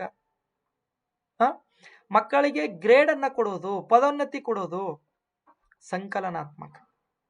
ಸೊ ಸಂಕಲನಾತ್ಮಕ ಮೌಲ್ಯಮಾಪನ ಯಾವ್ದ್ರಿ? ವಾರ್ಷಿಕ ಪರೀಕ್ಷೆ, ಆನ್ಯುವಲ್ ಎಕ್ಸಾಮ್. ಡಿ ಸರಿಯಾದ ಉತ್ತರ. 76 ವಿಕಾಸದ ತತ್ವಗಳ ಜ್ಞಾನವು ಇದಕ್ಕೆ ಉಪಯುಕ್ತವಾದದ್ದು. ವಿಕಾಸದ ತತ್ವಗಳ ಜ್ಞಾನವು, ಈಗ ನಾವು ವಿಕಾಸದ ಸಾರ್ವತ್ರಿಕ ತತ್ವಗಳನ್ನ ನೋಡಿದೀವಿ. ಬೆಳವಣಿಗೆ ಮತ್ತು ವಿಕಾಸ ಆದ ನಂತರ ವಿಕಾಸದ ಸಾರ್ವತ್ರಿಕ ತತ್ವಗಳನ್ನ ನೋಡಿದೀವಿ ನಾವು, ಹೌದಾ?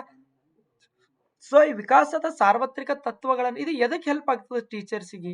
ಯಾಕೆ ನಾವು B.Ed ಮಾಡಿದವರು ಅಥವಾ TET ಎಕ್ಸಾಮ್ ಬರೆಯೋರು ಅಥವಾ CET ಎಕ್ಸಾಮ್ ಬರೆಯೋರು ಯಾಕೆ ಓದ್ಬೇಕು? ಓದ್ಬೇಕ್ರಿ? ವಿಕಾಸದ ಸಾರ್ವತ್ರಿಕ ತತ್ವಗಳ ಜ್ಞಾನ ಎದಕ್ಕಿರಬೇಕು? ವಿದ್ಯಾರ್ಥಿಗಳನ್ನ ಮುಂದಿನ ಹಂತಕ್ಕೆ ಉತ್ತೀರ್ಣಗೊಳಿಸಲು. ಇಲ್ಲಿ ನೋಡ್ರಿ ಅದು ಆಪ್ಷನ್ಸ್ಗಳು, ಎ, ಇದು ಬಿ, ಸಿ, ಇದು ಡಿ. ಓಕೆ, ವಿದ್ಯಾರ್ಥಿಗಳನ್ನು ಮುಂದಿನ ಹಂತಕ್ಕೆ ಉತ್ತೀರ್ಣಗೊಳಿಸಲು, ಸಾಮಾನ್ಯ ಪಠ್ಯಕ್ರಮ ರಚಿಸಲು, ಪಠ್ಯೇತರ ಚಟುವಟಿಕೆಗಳನ್ನು ಏರ್ಪಡಿಸಲು, ವಿದ್ಯಾರ್ಥಿಗಳ ಸಾಮರ್ಥ್ಯವನ್ನು ಅಂದಾಜಿಸಲು. ಯಾವ್ದು ಕರೆಕ್ಟ್ ಆನ್ಸರ್? ಯಾವ್ದು ಹೇಳ್ರಿ? ಯಾವ್ದು ಕರೆಕ್ಟ್ ಆನ್ಸರ್? ಯಾವ್ದು ಕರೆಕ್ಟ್ ಆನ್ಸರ್? ವಿಕಾಸದ ತತ್ವಗಳ ಜ್ಞಾನ ಇದಕ್ಕೆ ಉದಾಹರಣೆ ಯಾವ್ದ್ರಿ? ಎಸ್, ಕರೆಕ್ಟ್ ಆನ್ಸರ್ ಯಾವ್ದಂದ್ರೆ ಡಿ. ವಿದ್ಯಾರ್ಥಿಗಳ ಸಾಮರ್ಥ್ಯವನ್ನ ಅಂದಾಜಿಸಲು. 1ನೇ ತರಗತಿಯಲ್ಲಿ ಇರ್ತಕ್ಕಂಥ ಮಗುವಿನ ಸಾಮರ್ಥ್ಯ ಹೆಂಗದ, ಅವನ ಬೌದ್ಧಿಕ ಮಟ್ಟ ಯಾವ ರೀತಿ ವಿಕಾಸ ಆಗಿರ್ತದ, ಯಾವ ರೀತಿ ಅವನು ಪಠ್ಯಕ್ರಮವನ್ನ ರಚನೆ ಮಾಡಿರ್ಬೇಕು ನಾವು, ಹೌದಾ? ಯಾವ ರೀತಿ ಪಠ್ಯಕ್ರಮವನ್ನು ರಚನೆ ಮಾಡಿರ್ಬೇಕು, ಆ ಮಕ್ಕಳಿಗೆ ಯಾವ ರೀತಿ ಪ್ರಶ್ನೆಗಳನ್ನ ಕೇಳಬೇಕು, ಪ್ರಶ್ನೆ ಪತ್ರಿಕೆ ಯಾವ ಮಟ್ಟದಲ್ಲಿರ್ಬೇಕು. ಓಕೆ, ಎಸ್, ಇದು ಸರಿಯಾದ ಉತ್ತರ D. To assess the abilities of student. ಒಬ್ಬ ವ್ಯಕ್ತಿಯು ಬಹುಮಾನಗೋಸ್ಕರ ನಂಗೆ ಬಹುಮಾನ ಕೊಡ್ತಾರಂತೆ ಓದೋದು, ನಂಗೆ ಪ್ರೈಸ್ ಕೊಡ್ತಾರಂತೆ ಬರೆಯೋದು, ನಂಗೆ ಪ್ರೈಸ್ ಕೊಡ್ತಾರಂತ ಹೋಮ್ವರ್ಕ್ ಮಾಡ್ಕೊಳ್ಳೋದು, ಎಕ್ಸಾಮ್ಗೆಲ್ಲ ಫಸ್ಟ್ ಬಂದವ್ರಿಗೆ ಪ್ರೈಸ್ ಅದಂತ ಓದೋದು, ಇದು ಬಹುಮಾನಗೋಸ್ಕರ ಓದೋದು ಏನಪ್ಪಾ ಅಂದ್ರೆ ಬಾಹ್ಯ ಅಭಿಪ್ರೇರಣೆ, ಆಂತರಿಕ ಅಭಿಪ್ರೇರಣೆ ಅಲ್ಲೇ. Extrinsic motivation. ಇಂಟ್ರಿನ್ಸಿಕ್ ಮೋಟಿವೇಶನ್ ಅಂತಂದ್ರೆ ತನ್ನ ಪಠ್ಯಕ್ರಮವನ್ನು ಬಿಟ್ಟು ಕತೆ, ಕಾದಂಬರಿ ಓದುವುದು, ಸಂಗೀತ ಕಲಿಯುವುದು, ಒಂದು ವಿಷಯದ ಮೇಲೆ ಹಿಡಿತ ಸಾಧಿಸುವುದು ಆಂತರಿಕ ಅಭಿಪ್ರೇರಣೆ. ಬಾಹ್ಯ ಅಭಿಪ್ರೇರಣೆ ಅಂತಂದ್ರೆ ಅಧಿಕಾರಕ್ಕಾಗಿ, ಸಮಾಜ ಮೆಚ್ಚಲಿಗೋಸ್ಕರ ಆಗ್ಲಿ, ಬಹುಮಾನಗೋಸ್ಕರ ಆಗ್ಲಿ, ಪ್ರವೇಶ ಪರೀಕ್ಷೆ ಬರೆಯುವುದಾಗ್ಲಿ, ಇದೆಲ್ಲ ಬಾಹ್ಯ ಅಭಿಪ್ರೇರಣೆ. ಓಕೆ, ಬಹುಮಾನಗೋಸ್ಕರ ಕಾರ್ಯನಿರ್ವಹಿಸುವುದು ಸರಿಯಾದ ಉತ್ತರ ಯಾವ್ದ್ರಿ? ಬಾಹ್ಯ ಅಭಿಪ್ರೇರಣೆ. Option C is the correct answer. ಒಂದು ಮಗುವಿನ ಆರಂಭಿಕ ವಿಕಾಸವು ಆಧರಿಸಿರುವ ತತ್ವ ಯಾವುದು? ಒಂದು ಮಗುವಿನ ಆರಂಭಿಕ ವಿಕಾಸವು ಆಧರಿಸಿರುವ ತತ್ವ ಯಾವುದು? ಯಾವ ಒಂದು ತತ್ವದ ಮೇಲೆ, ಅದು ಸಿರೋಪಾದಾಭಿಮುಖ ತತ್ವನೋ, ಸೆಫಲೋಕಾಡಲ್ ಪ್ರಿನ್ಸಿಪಲ್ ಅಥವಾ ಪ್ರಾಕ್ಸಿಮೋ ಡಿಸ್ಟಲ್ ಪ್ರಿನ್ಸಿಪಲ್, ಇವೆರಡರಲ್ಲಿ ಯಾವ ಒಂದು ತತ್ವದ ಆಧಾರದ ಮೇಲೆ ಮಗುವಿನ ಆರಂಭಿಕ ವಿಕಾಸ ಆಗ್ತಾನೆ ಹೇಳಿ. ಮಗುವಿನ ವಿಕಾಸವು ತಲೆಯಿಂದ ಪಾದದ ಕಡೆಗೆ, ಸಿರದಿಂದ ಪಾದದ ಕಡೆಗೆ. ಈಗ ಡೆಲಿವರಿ ಆಗಿತ್ತಪ್ಪ ಅಂತ ತಿಳ್ಕೊಡ್ರಿ, ಮನ್ಯಾಗ ಯಾರ್ದು ಡೆಲಿವರಿ ಆದಾಗ ನಾವು ಹಾಸ್ಪಿಟಲ್ಗೆ ಹೋಗ್ತೀವಿ. ಹಾಸ್ಪಿಟಲ್ಗೆ ಹೋದಾಗ ಕೂಸಿಗೆ ಎತ್ಕೋಬೇಕಂತ ಹೋಗ್ತೀವಿ. ಅವಾಗ ನಮ್ಮ ಮಾಯಿ ಏನಂತ ಮೂಲೆ ಕೂತಿ, ಕೂಸಿಗೆ ಎತ್ಕೋಬೇಡ, ಯಾಕ ನಿಂಗ ಇನ್ನ ಕೂಸಿಂದ ಗೋಣ್ ಕೂತಿಲ್ಲ ಅಂತ ಹೇಳ್ತಾರೆ. ಕೂಸಿಂದಿನ ಗೋಣ್ ಕೂತಿಲ್ಲ. ಗೋಣ್ ಅಂತಂದ್ರೆ ತಲಿ ಕೂತಿಲ್ಲ, ಕುತ್ತಿಗೆ ಕೂತಿಲ್ಲ. ಸೊ ಮಗುವಿನ ವಿಕಾಸ ಹೆಂಗ್ ಪ್ರಾರಂಭ ಆಗ್ತದೆ ಅಥವಾ ಮಗುವಿನ ಬೆಳವಣಿಗೆ ಹೆಂಗ್ ಪ್ರಾರಂಭ ಆಗ್ತದೆ ಅಂದ್ರೆ ಸಿರದಿಂದ ಪಾದದ ಕಡೆಗೆ ಪ್ರಾರಂಭ ಆಗ್ತದೆ. ಮೊದಲು ಮಗು ಸಿರದ ಮೇಲೆ ಅಥವಾ ಕುತ್ತಿಗೆಯ ಮೇಲೆ ಅದೇನಪ್ಪಾ ಅಂತಂದ್ರೆ ತನ್ನ ಹಿಡಿತವನ್ನ ಸಾಧಿಸ್ತದ. ಅದಾದ ನಂತರ ಭುಜ, ಅದಾದ ನಂತರ ಸೊಂಟ, ಅದಾದ ನಂತರ ಕಾಲುಗಳ ಮೇಲೆ ಹಿಡಿತವನ್ನ ಸಾಧಿಸ್ತದೆ. ಮಗು ಮೊದಲು ಏನ್ ಮಾಡ್ತದೆ, ಕುತ್ತಿಗೆ ಕೂಡ್ತದೆ. ಕುತ್ತಿಗೆ ಕುತ್ತಾಗ ಅವಾಗ ಸಮರ್ಥ ಅಂತ ಕರೀರಿ, ತಲೆ ಹೊಳಸ್ ಹಿಂಗ್ ನೋಡ್ತದೆ. ಅದಕ್ಕಿಂತ ಮುಂಚೆ ಸಮರ್ಥ ಅಂತ ಕರೀರಿ, ಬರೀ ಕಣ್ಣಿಲ್ ಹಿಂಗ ಹಿಂಗ ಹಿಂಗ ನೋಡ್ತದೆ, ಕುತ್ತಿಗೆ ಹೊಳಸಂಗಿಲ್ಲ. ಯಾವಾಗ ನಾವು ತಲೆ ಕುತ್ತಿಗೆ ಕೂತಿರ್ತದೋ, ಯಾವಾಗ ಸಿರದ ಮೇಲೆ ತನ್ನ ನಿಯಂತ್ರಣವನ್ನು ಸಾಧಿಸ್ತದ ಮಗು, ಅವಾಗ ನಾವು ಸಮರ್ಥ ಅಂತ ಕರೆದಿವಪ್ಪ ಅಂದ್ರೆ ಗೋಣ್ ಹೊಳಸ್ ನೋಡ್ತದೆ, ತಲೆಯನ್ನ ತಿರುಗಿಸ್ ನೋಡ್ತದೆ. ಅದಾದ ನಂತರ ಕೆಲವು ದಿನಗಳ ನಂತರ, ತಿಂಗಳುಗಳ ನಂತರ ಸಮರ್ಥಿ ಕಡೆ ಬಾ ಅಂದ್ರೆ ಬರ್ತಾನ, ಬರಂಗಿಲ್ಲ. ಯಾಕೆ ಬರಲ್ಲ? ಯಾಕಂದ್ರೆ ಇನ್ನು ಅವನು ಸೊಂಟದ ಮೇಲೆ ಹಿಡಿತವನ್ನ ಸಾಧಿಸಂಗಿರಲಿಲ್ಲ, ನಿಯಂತ್ರಣ ಮೇಲೆ ಸಾಧಿಸ. ಸೊ ಹೊಟ್ಟಿ ಎಳಿತಿರ್ತಾನ, ಯಾವಾಗ ಮಗು ಕೂಡ್ತಾನಪ್ಪ ಅಂತಂದ್ರೆ ಸೊಂಟದ ಮೇಲೆ ನಿಯಂತ್ರಣ ಸಾಧಿಸ್ದ ಕೂಡ್ತಾನ. ಅದಾದ ನಂತರ ಕರೀರಿ ಓಡ್ ಬರಂಗಿಲ್ಲವ. ಯಾಕಂದ್ರೆ ಕಾಲಿನ ಮೇಲೆ ನಿಯಂತ್ರಣ, 2 ಹೆಜ್ಜೆ ಇಡ್ತಾನ ಕೂಡ್ ಬೀಳ್ತಾನ, 2 ಹೆಜ್ಜೆ ಇಡ್ತಾನ ತಳಗ್ ಬೀಳ್ತಾನ. ಯಾವಾಗ ಕಾಲಿನ ಮೇಲೆ ನಿಯಂತ್ರಣ ಸಾಧಿಸ್ತಾನೋ ಅವಾಗ ಮಗು ಓಡ್ತದೆ. ಸೊ ಇದರ ಅರ್ಥ ಏನಂದ್ರೆ ಮಗು ಶಿರದಿಂದ ಪಾದದ ಎಡೆಗೆ ನಿಯಂತ್ರಣವನ್ನು ಸಾಧಿಸ್ತದ. ಶಿರ ಪಾದಾಭಿಮುಖ ತತ್ವ ಅಂತ ಕರಿತೀವಿ. ಸೆಫೆಲೋ ಕಾಡಲ್ ಪ್ರಿನ್ಸಿಪಲ್ ಸರಿಯಾದ ಉತ್ತರ. ಸೆಫೆಲೋ ಅಂತಂದ್ರೆ ಹೆಡ್, ಕಾಡಲ್ ಅಂದ್ರೆ ಲೆಗ್ಸ್ ಅಂತ ಅರ್ಥ. ಶಿರದಿಂದ ಪಾದದ ಕಡೆಗೆ. 79 ಪ್ರಶ್ನೆ ಸಂಖ್ಯೆ, ಒಬ್ಬ ಬುದ್ಧಿವಂತ ವಿದ್ಯಾರ್ಥಿ ಕಲಿಕೆಯಲ್ಲಿ ಹಿಂದುಳಿದಾನಂತೆ. ಏನಪ್ಪಾ ಅಂದ್ರೆ ಒಬ್ಬ ಇಂಟೆಲಿಜೆಂಟ್ ಅನ, ಬಟ್ ಕಲಿಕೆಯೊಳಗೆ ಹಿಂದ್ ಬಿದ್ದಾನ. ಅವಾಗ ನೀವ್ ಏನ್ ಮಾಡ್ತೀರಿ ಶಿಕ್ಷಕರಾದವರು? ದನ ಕೊಡದಂಗ್ ಹೊಡೆಯೋದು ಏನ್ ಮಾಡ್ತೀರಿ? ಒಬ್ಬ ಬುದ್ಧಿವಂತ ವಿದ್ಯಾರ್ಥಿ ಕಲಿಕೆಯಲ್ಲಿ ಹಿಂದುಳಿದಾಗ ಶಿಕ್ಷಕನಾದವನು ಕೈಗೊಳ್ಳಬೇಕಾದ ಕ್ರಮ ಏನು? When A bright student, when A intelligent student is lagging behind in his studies, the teacher should ಏನ್ ಮಾಡ್ತೀರಿ? ಆತನಿಗೆ ಹೆಚ್ಚು ಓದುವ ಕೆಲಸ ಕೊಟ್ಟು ಶ್ರಮಪಟ್ಟು ಓದಂತ ಹೇಳ್ತಿರೋ, ಹುಷಾರನ ಬಟ್ ಹಿಂದೆ ಬಿದ್ದಾನೆ, ಏನ್ ಮಾಡ್ತೀರಿ ಶಿಕ್ಷಕರಾದವರು? ಆತನಿಗೆ ಹೆಚ್ಚಿಗೆ ಹೋಮ್ವರ್ಕ್ ಕೊಡ್ತಿರೋ, ಅಥವಾ ಆತನಿಗೆ ವೈಯಕ್ತಿಕ ಗಮನ ನೀಡುವುದು ಮತ್ತು ವಿಶೇಷ ಬೋಧನೆ ಮಾಡ್ತಿರೋ, ಅಥವಾ ಆತನ ಕಳಪೆ ಸಾಧನೆಗೆ ಕಾರಣಗಳನ್ನ ಪತ್ತೆ ಹಚ್ಚಿ ಪರಿಹಾರ ಬೋಧನೆ ಮಾಡ್ತಿರೋ, ಅಥವಾ ಆತನಿಗೆ ಮನೆ ಪಾಠ ವ್ಯವಸ್ಥೆ ಮಾಡುವಂತೆ ಪೋಷಕರಿಗೆ ತಿಳಿಸ್ತೀರಿ. ಅವ್ನಿಗೆ ಟ್ಯೂಷನ್ ಹಾಕ್ರಿ, ಯಾಕೋ ಓದಲ್ಗೆ ನೋಡ್ರಿ ಅಂತ ಹೇಳ್ತಿರೋ, ಏನ್ ಮಾಡ್ತೀರಿ? ಒಬ್ಬ ಬುದ್ಧಿವಂತ ವಿದ್ಯಾರ್ಥಿ ಕಲಿಕೆಯೊಳಗೆ ಹಿಂದುಳಿದಾಗ ಶಿಕ್ಷಕನಾದವನು ಏನ್ ಮಾಡ್ತೀರಿ?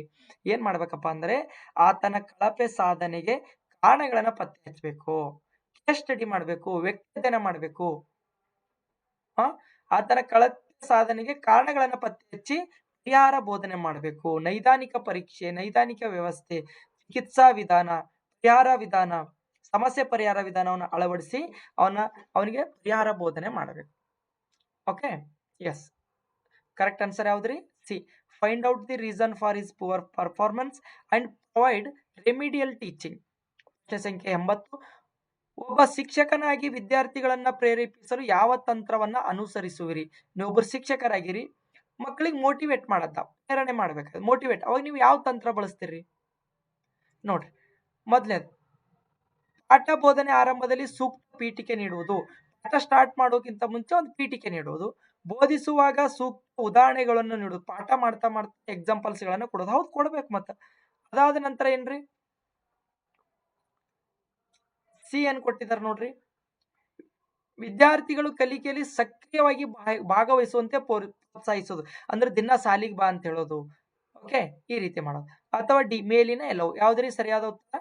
ಎಸ್, ಕರೆಕ್ಟ್, ಮೇಲಿನ ಎಲ್ಲವೂ. ನೀವು ತಿಳ್ಕೊಂಡಂತೆ ಮೇಲಿನ ಎಲ್ಲವೂ is the correct answer. All of the above. ಏನ್ ಮಾಡ್ಬೇಕು? ಪಾಠ ಮಾಡುವಾಗ ಸೂಕ್ತವಾದ ಒಂದು ಪೀಠಿಕೆ ಕೊಡ್ಬೇಕು, ಒಂದು ಹೆಡ್ಲೈನ್ ಕೊಡ್ಬೇಕು. ಬೋಧಿಸುವಾಗ ಸೂಕ್ತ ಉದಾಹರಣೆಗಳನ್ನ ಅಳವಡಿಸ್ಕೊಳ್ಬೇಕು. ವಿದ್ಯಾರ್ಥಿಗಳು ಕಲಿಕೆಯಲ್ಲಿ ಸಕ್ರಿಯವಾಗಿ ಭಾಗವಹಿಸುವಂತೆ ಪ್ರೋತ್ಸಾಹ ಕೊಡ್ಬೇಕು.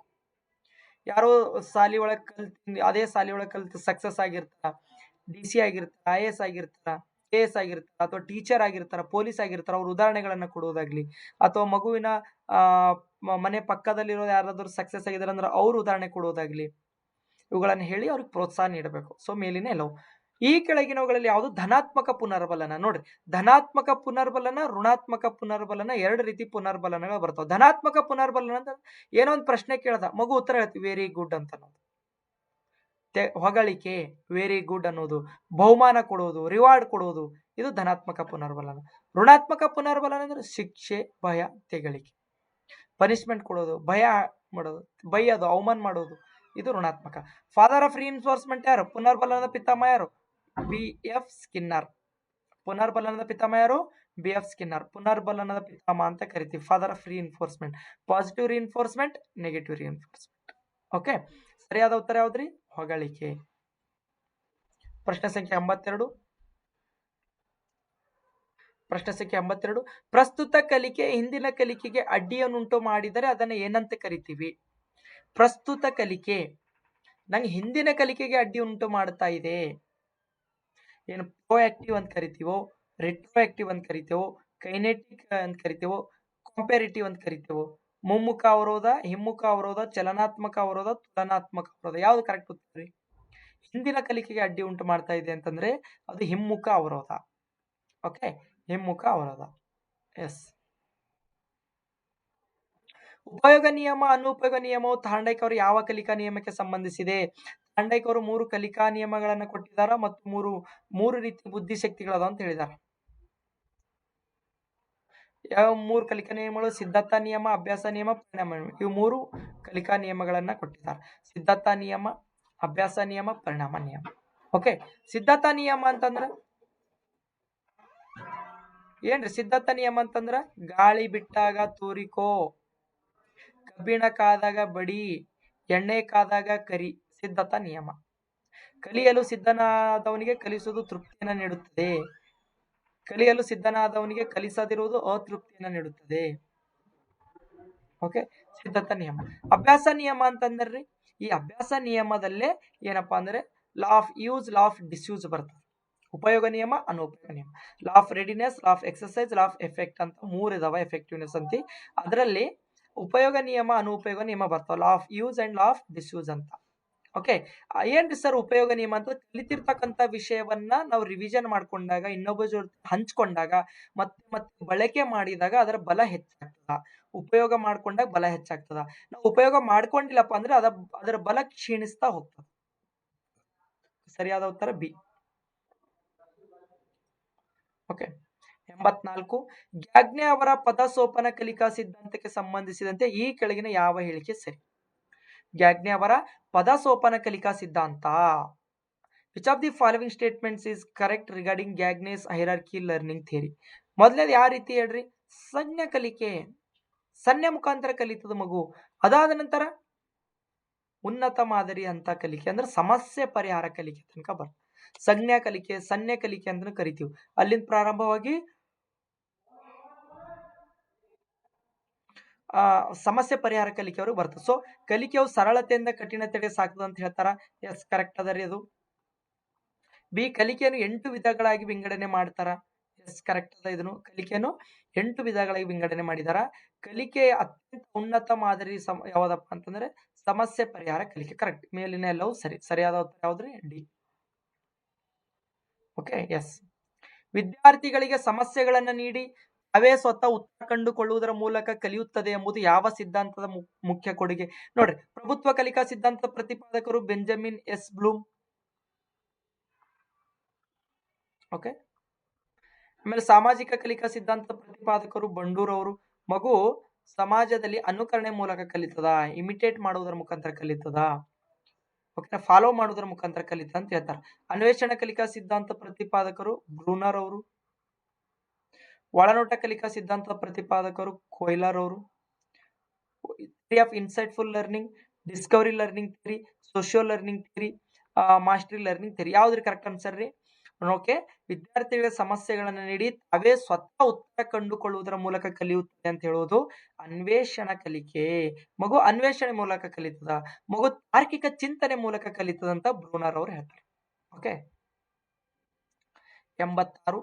ಭಾಷಾ ವಿಕಾಸ ಸಿದ್ಧಾಂತದ ಪ್ರತಿಪಾದಕರಾದ ನೋಮ್ ಚೋಮಸ್ಕಿ ಅವರು. ನೋಮ್ ಚೋಮಸ್ಕಿ ಅವರು ಯಾರ್ರಿ? ಭಾಷಾ ವಿಕಾಸ ಸಿದ್ಧಾಂತದ ಪ್ರತಿಪಾದಕರು. According to Noam Chomsky, a proponent of the theory of language development. Okay, the device by which a child understands language. ಮಗು ಭಾಷೆಯನ್ನು ಗ್ರಹಿಸುವ ಸಾಧನವನ್ನ ಲ್ಯಾಡ್ ಎಂದು ಕರೆದಿದ್ದಾರೆ. ಹಾಗಾದರೆ ಲ್ಯಾಡ್ ಎಂದರೆ ಏನು? So what does LAD mean? LAD ಅದರ ಫುಲ್ ಫಾರ್ಮ್ ಏನು?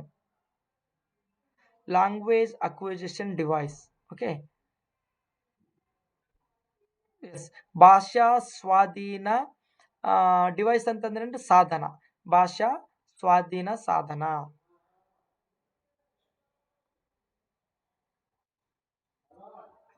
ಓಕೆ, ಪ್ರಶ್ನೆ ಸಂಖ್ಯೆ 80. ಹರ್ಲಾಕ್ ಎಲಿಜಬೆತ್ ಅವರ ಮಾನವನ ವಿಕಾಸದ ಹಂತಗಳ ಪ್ರಕಾರ ಹಸುಳೆತನದ ಅವಧಿ ಏನು? ಹೇಳಿದ್ದೀನಿ ನಾನು, ಇದನ್ನು ಕೂಡ ಹೇಳಿದ್ದೀನಿ, ನಿಮಗೆ ಪಟ್ಟಿ ಹಾಕನು ಕೂಡ ಕೊಟ್ಟಿದ್ದೀನಿ. ತೋರಿಸ್ಬೇಕಾ? ಹಾಕೊಟ್ಟಿದ್ದೀನಿ.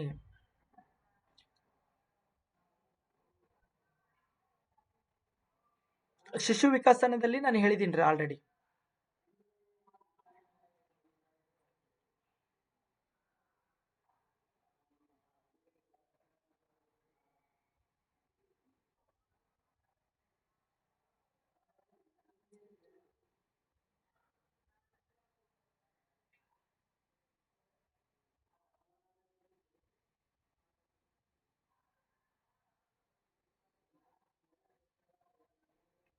ಬಂದ್ ನೋಡ್ರಿ. ಭಾಷಾ ವಿಕಾಸ ಸಿದ್ಧಾಂತ ಪ್ರತಿಪಾದಕರು ನೋಮ್ ಚೋಮಸ್ಕಿ ಅವ್ರು ಅಂತ ಬಂತು. ಓಕೆ, ಮತ್ತೆ ಈಗ ಯಾರ್ದು ಬೇಕು ನಮಗ?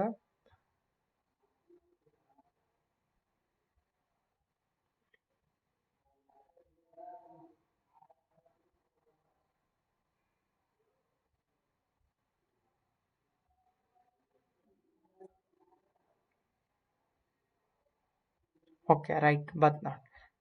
ಹರ್ಲಾಗ್ ಎಲಿಜಬೆತ್ ಅವರ ಪ್ರಕಾರ ಮಾನವನ ವಿಕಾಸದ ಹಂತಗಳು: ಪ್ರಸವ ಪೂರ್ವ ಹಂತ, ಗರ್ಭಧಾರಣೆಯಿಂದ ಜನನದ ತನಕ. ಗರ್ಭಧಾರಣೆಯಿಂದ ಜನನದ ತನಕ ಇರತಕ್ಕಂಥದ್ದನ್ನ ನಾವು ಏನಂತ ಕರಿತೀವಿ? ಗರ್ಭಧಾರಣೆಯಿಂದ ಜನನದ ತನಕವನ್ನ ನಾವು ಪ್ರಸವ ಪೂರ್ವ ಹಂತ ಅಂತ ಕರಿತೀವಿ, ಪ್ರೀ ನಟಲ್ ಸ್ಟೇಜ್ ಅಂತ ಕರಿತೀವಿ. ಶೈಶವ ಅಂತಂದ್ರೆ ಇನ್ಫ್ಯಾನ್ಸಿ ಸ್ಟೇಜ್ ಅಂದ್ರೆ ಜನನದಿಂದ 2 ವಾರ. ಹಸುಳೆತನ ಅಂದ್ರೆ 2ನೇ ವಾರದಿಂದ 2 ವರ್ಷ. ಪೂರ್ವ ಬಾಲ್ಯಾವಸ್ಥೆ ಅಂದ್ರೆ 2ನೇ ವರ್ಷದಿಂದ 6ನೇ ವರ್ಷ. ಓಕೆ, ಉತ್ತರ ಬಾಲ್ಯಾವಸ್ಥೆ ಅಂದ್ರೆ 6ನೇ ವರ್ಷದಿಂದ 12ನೇ ವರ್ಷ. ನಾನು ಈಗಾಗಲೇ ಡಾಕ್ಟರ್ ಅರ್ನೆಸ್ಟ್ ಜೋನ್ಸ್ ಅವ್ರ ಪ್ರಕಾರ ಕೂಡ ಇದೇ ಇದೆ, ಪೂರ್ವ ಬಾಲ್ಯಾವಸ್ಥೆ, ಉತ್ತರ ಬಾಲ್ಯಾವಸ್ಥೆ. ಸೊ ಇಲ್ಲೇನ್ ಕೇಳಿದಾರಪ್ಪ ಅಂದ್ರೆ ಹಸುಳೆತನ ಎಂದರೆ, ಬೇಬಿ ಹುಡ್ ಎಂದರೆ ಯಾವ್ದ್ರಿ? 2 ವಾರದಿಂದ 2 ವರ್ಷ. ಸರಿಯಾದ ಉತ್ತರ. 68. ಅಬ್ರಹಂ ಮಾಸ್ಲೋರವರ ಅಗತ್ಯತೆಗಳ ಶ್ರೇಣೀಕರಣ ಸಿದ್ಧಾಂತದ ಪ್ರಕಾರ ಶಾರೀರಿಕ ಅಗತ್ಯತೆಗಳು ಎಂದರೆ ಯಾವುವು? ನೋಡ್ರಿ, ಅಬ್ರಹಂ ಮಾಸ್ಲೋ ಅವರು ಮಾನವನ ಅಗತ್ಯತೆಗಳ ಶ್ರೇಣೀಕರಣ ಸಿದ್ಧಾಂತದ ಪ್ರತಿಪಾದಕರು. ಅವರು ಪಿರಮಿಡ್ ಆಕಾರದಲ್ಲಿರುವ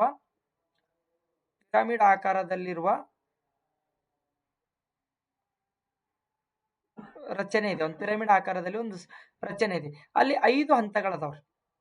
5 ಹಂತಗಳು. ಇಲ್ಲಿ ಮಾನವನ ಅಗತ್ಯತೆಗಳು ಫಸ್ಟ್ ಏನಪ್ಪಾ? ಮಾನವನ ಶಾರೀರಿಕ ಅಗತ್ಯಗಳು. ಆಮೇಲೆ ಏನಪ್ಪಾ? ಭದ್ರತೆ. ಆಮೇಲೆ ಏನು? ವಿವಾಹ ಮತ್ತು ಬಾಂಧವ್ಯ. ಆಮೇಲೆ ಪ್ರತಿಷ್ಠಿತೆ.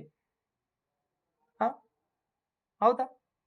ಫಸ್ಟ್ ಶಾರೀರಿಕ ಅಗತ್ಯತೆಗಳು, ಭದ್ರತೆ, ವಿವಾಹ, ಬಾಂಧವ್ಯ. ಅದಾದ ನಂತರ ಪ್ರತಿಷ್ಠತೆ ಬೇಕು. ಅದಾದ ನಂತರ ಸೆಲ್ಫ್ ಆಕ್ಚುಲೈಸೇಷನ್ ಅಂದ್ರೆ ಏನ್ರಿ? ಆತ್ಮ ವಾಸ್ತವೀಕರಣ. ಫಸ್ಟ್ ನಂಗೆ ಶಾರೀರಿಕ ಅಗತ್ಯ ಬೇಕ್ರಿ. ಆಹಾರ ನೀರು ನಿದ್ರೆ ಬೇಕು. ಆಹಾರ ನೀರು ನಿದ್ರೆ ಸಿಕ್ತು, ಆಮೇಲೆ ನಂಗೆ ಭದ್ರತೆ ಬೇಕು, ಸುರಕ್ಷತೆ ಬೇಕು. ಆಮೇಲೆ ಏನ್ ಬೇಕು? ವಿವಾಹ ಬಾಂಧವ್ಯ ಬೇಕು. ಆಮೇಲೆ ನನ್ಗೇನಪ್ಪಾ ಅಂತಂದ್ರೆ ವಿವಾಹ ಆಯ್ತು, ಎಲ್ಲ ಆಯ್ತು, ಅಧಿಕಾರ ಮತ್ತು ಸ್ಥಾನಮಾನ ಬೇಕು ನಂಗೆ ಸಮಾಜದಲ್ಲಿ. ಆಮೇಲೆ ಆತ್ಮ ವಾಸ್ತವೀಕರಣ. ಸೊ ಶಾರೀರಿಕ ಅಗತ್ಯತೆಗಳು ಎಂದರೆ ಯಾವುದಪ್ಪ ಅಂದ್ರೆ D is the correct answer. ಆಹಾರ, ನೀರು, ನಿದ್ರೆ ಮತ್ತು ವಿಶ್ರಾಂತಿ. ಓಕೆ.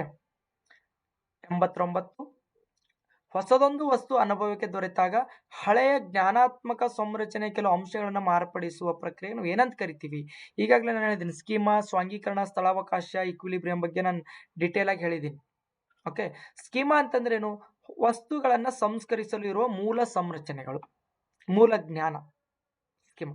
ಓಕೆ, ಇನ್ನು ಸ್ವಾಂಗೀಕರಣ, ಅಸಿಮಿಲೇಷನ್ ಅಂತಂದ್ರೆ ಏನು? ಈಗ ಗೊತ್ತಿರುವ ವಿಷಯಕ್ಕೆ ಮತ್ತೊಂದು ಹೊಸ ವಿಷಯವನ್ನ ಕಲಿತಾಗ ಕನೆಕ್ಟ್ ಮಾಡ್ಕೊಳ್ಳೋದು ಸ್ವಾಂಗೀಕರಣ. ಸ್ಥಳಾವಕಾಶ ಅಂತಂದ್ರೆ ಈಗ ನಾವೇನೋ ತಪ್ಪಾಗಿ ತಿಳ್ಕೊಂಡಿರ್ತೀವಿ, ಹೊಸ ವಿಷಯ ತಿಳ್ಕೊಂಡಾಗ ಇದನ್ನು ತೆಗೆದು ಮಾರ್ಪಡಿಸುವ ಪ್ರಕ್ರಿಯೆ, ಅಪ್ಡೇಟ್ ಆಗೋದು, ಚೇಂಜ್ ಮಾಡ್ಕೊಳ್ಳೋದು ಸ್ಥಳಾವಕಾಶ. ಸರಿಯಾದ ಉತ್ತರ ಯಾವ್ದ್ರಿ? ಈಗ ಸ್ಥಳಾವಕಾಶ. ಸಮಸ್ಥಿತಿ ಅಂದ್ರೆ ಇವನ್ನೆಲ್ಲ ಮಾಡುವಾಗ ಮಗು ಅಸಮತೋಲನ ಸ್ಥಿತಿಯಿಂದ ಸಮತೋಲನ ಸ್ಥಿತಿಗೆ ಬರ್ತದೆ. ಇದನ್ನೇ ನಾವು ಸಮಸ್ಥಿತಿ ಅಂತ ಕರಿತೀವಿ. ಓಕೆ, ಈಗ ಸರಿಯಾದ ಉತ್ತರ ಯಾವ್ದ್ರಿ? ಅಕೊಮಡೇಷನ್. ಏನ್ರಿ ಅಕೊಮಡೇಷನ್ ಅಂದ್ರೆ ಹೊಸ ವಸ್ತು ಅನುಭವಕ್ಕೆ ಬಂದಾಗ ಹಳೆಯ ಜ್ಞಾನಾತ್ಮಕ ಸಂರಚನೆ ಕೆಲವು ಅಂಶಗಳನ್ನ ಮಾರ್ಪಡಿಸುವ ಪ್ರಕ್ರಿಯೆ. ಇದು ನಂಗೆ ಗೊತ್ತಿರಲಿಲ್ಲ, ಓಡಿಸ್ತೀನಿ ಹಿಂಗದ, ಇದು ನಾ ತಪ್ಪಾಗಿ ತಿಳ್ಕೊಂಡಿದ್ದೆ. ಓಕೆ, ಈಗ ಗೊತ್ತಾಯ್ತು. ಇದು ಸ್ಥಳಾವಕಾಶ. ಕೆಳಗಿನ ಮನೋವಿಜ್ಞಾನಿಗಳಲ್ಲಿ ಯಾರು ವರ್ತನಾ ಪಂಥಕ್ಕೆ ಸಂಬಂಧಿಸಿಲ್ಲ? ಕೊನೆಯ ಪ್ರಶ್ನೆ. ಓಕೆನಾ? Which of the following psychologist is not associated with behaviours?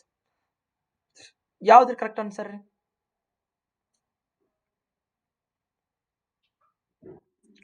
ವರ್ತನ ಪಂಥಕ್ಕೆ ಸಂಬಂಧಿಸದೇ ಇರುವವರು ಯಾರು?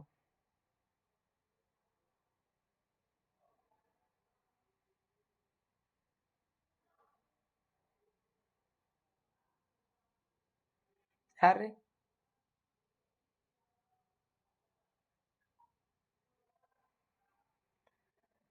ನೋಡ್ರಿ, ಜಾನ್ ಡ್ಯೂಯಿ ಅವರು ವರ್ತನಾ ಪಂಥ ಅಲ್ಲ, ಇವರು ಕ್ರಿಯಾತ್ಮಕ ಪಂಥ. ಮಾಡಿ ಕಲಿ ಅಂತಕ್ಕಂಥದ್ದು ಕ್ರಿಯಾತ್ಮಕ ಪಂಥ.